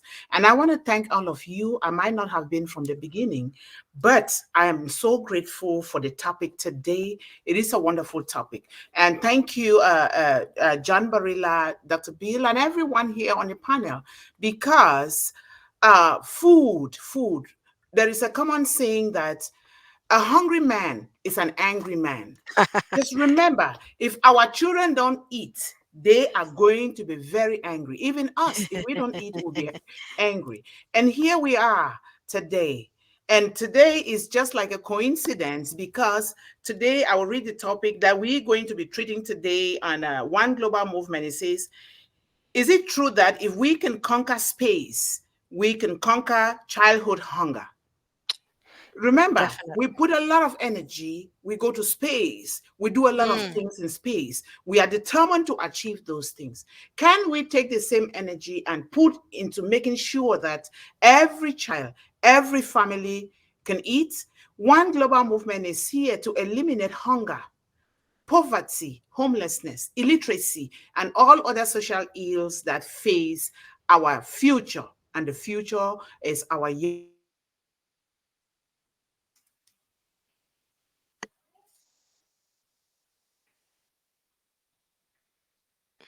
Is she frozen?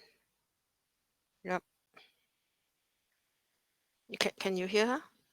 No, huh? Okay. Mabel, I think she got freeze dried. Yep. Okay. Kumaran. Thanks, Mabel. Okay. Thanks to Brother Vittel Smart for the wonderful topic today. He should be going to all the webinars, and I think he's part of the All Bless, so should be going and sharing this to create the awareness, to educate, and we also should. There's one question: why this happening? Is it because the government is not doing? There's no education about this. And I was in Singapore before the COVID, and I was staying in one apartment. I personally noticed saw myself the food bank, and it really helps. Basically, the foreign workers, they will come and collect the food, and they bring back. And I personally saw a lot of foods like vegetables still fresh. I personally opened and I saw the fridge, and it's really good. But another sad thing is that I'm from Malaysia, where we are multiracial. We are Malaysians, we have Indians, we have Chinese, we have Malays. But recently, because of the government policy, they come out with the halal food. So the last 30 years, people sharing and the food with the other religion is like blocked. The Chinese, the Malays don't come and eat in Chinese restaurant. there's a lot of things happening. So I wish the awareness is not only from the Oblast. I think the government also should take part. Thank you. Thank you, Kumaran. And I think before I ask Brother Vidal to close us for the night, I think it is really a very impactful night. It's something like what he shared tonight is to me is like we see light, Light. We see the way. We see there is a way to help hunger. There is a way to preserve food.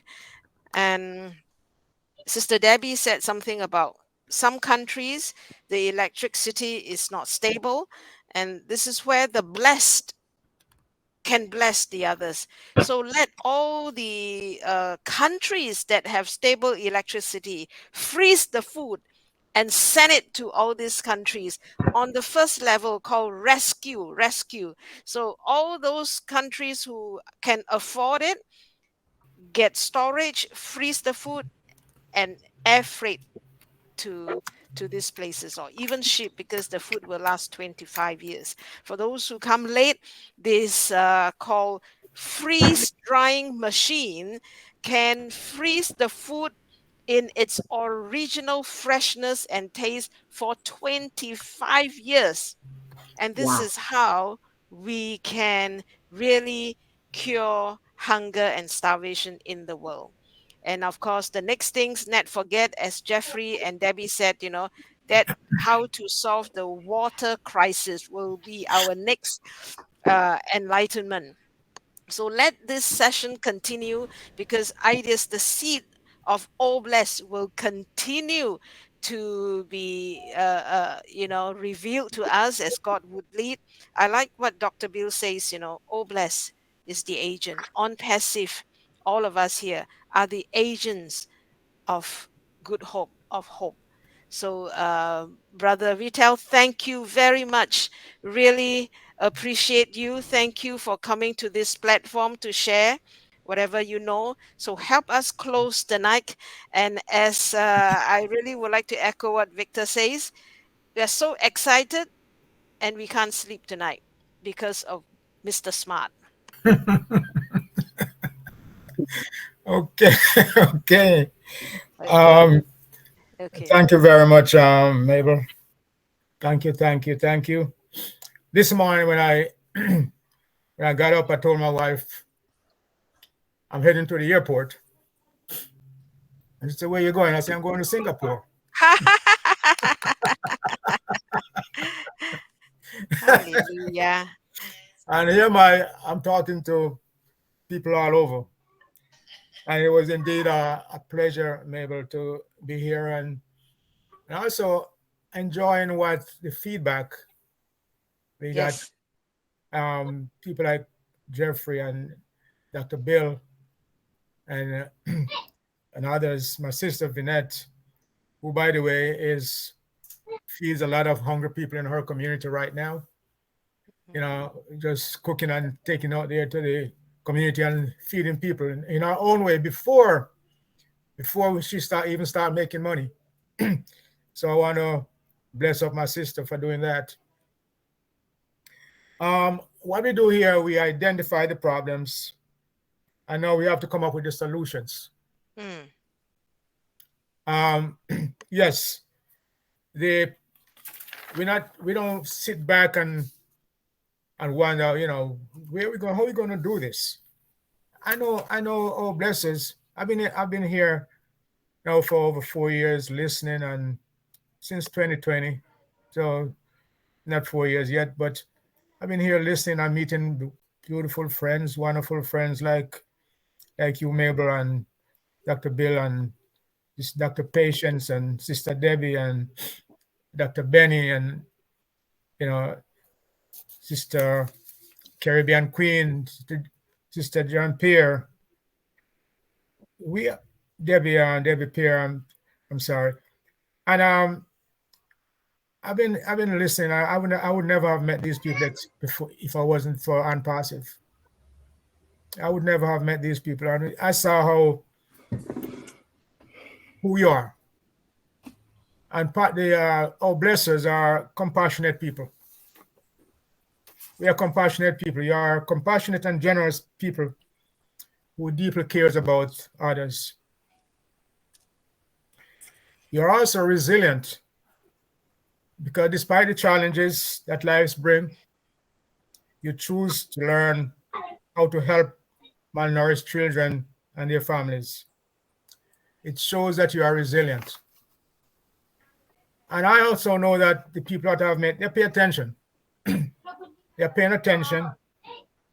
Our work doesn't always make headlines. They don't always make headlines, but you seek to find where people need help the most. You're always aware of global inequities and choose to look ahead. Thank you. Instead of away. I know also that, oh blessers, you are a change maker. When things are difficult, you look for solutions. You know that doing something is often better than nothing. We are incredibly lucky that you choose to join us and create positive change for communities around the world. And so, in closing, I would say, I'm looking forward to bringing this information wherever a need may be. I have two dairy farmers friend in Georgia who we started on this mission, and they couldn't be here today, but I want to take them along with me so that we can open up eyes to the world to see how we can come up with solutions for all these problems that we've been fighting over all these years. And I have no doubt, absolutely no doubt, that we're going to make a difference. I want to thank Ash Mafari, our leader, our CEO, who teaches us love and care and togetherness. I want to thank him for all he does, and may God continue to bless him and his family and keep him alive so that we can finish this mission. And thank you very much. And God bless everybody. Bye-bye. Thank you, Vidal. Thank you. Before we leave, Yvonne Monday, would you like to complete what you wanted to share? If you are not frozen again. She seems to have. Okay. She's frozen again. Okay. She will be with us the next time round. Yvonne, are you unfrozen? Okay. Good night, everyone. It's been a wonderful night. The Lord is with us. And thank you. Thank you, Vidal. Thank you, Dr. Bill, Jeffrey, and all those who have shared. It is indeed an awakening. And I also want to thank my friend John Barello for reaching out. John, I'm looking forward to hearing from you, sir. Yeah. Yeah. So keep the ball moving. We're on our move. Yes. You are wanted, Vittel. You're wanted. Okay. Good night, everyone. God bless you. Yes. We forgot something. Oh, forgot something. Okay. Very quickly. Okay. If it plays lah, huh? If it plays, sometimes we can't hear it. Okay.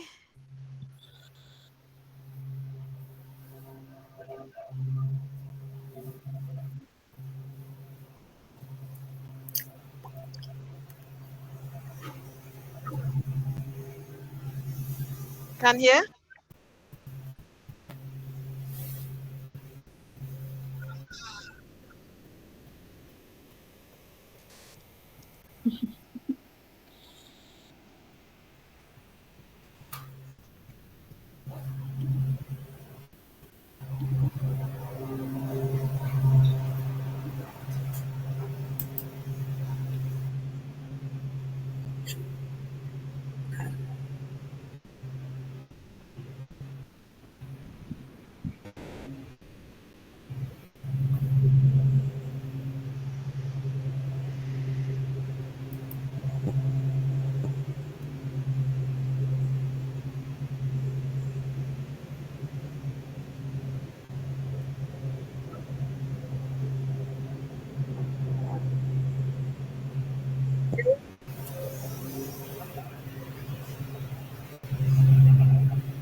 Okay, some of you can't hear, can't see, but it's okay.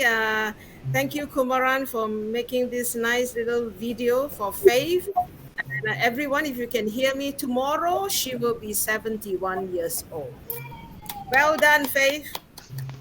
Well done. Congratulations. Happy birthday, Sister Faith. Happy birthday. Thank you, What? Daddy. Thank you. So how come you look so good, man? It's me. It's God. It's God. It's God. All right. 71. She crossed the 7. Praise the Lord. It's God. It's God. It's God. Happy birthday. Happy birthday to you. Happy birthday. Happy birthday, yes. Thank you. God is Welcome to the club. Victor. Engage. Welcome to the club of John too. Okay.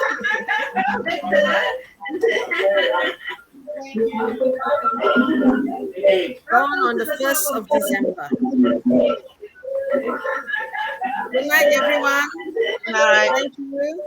Good night. Good night, Good everyone. night. Have a Good night. God bless everyone. nice day. Good night, everyone. Good night. Thank you. Good night. Good night.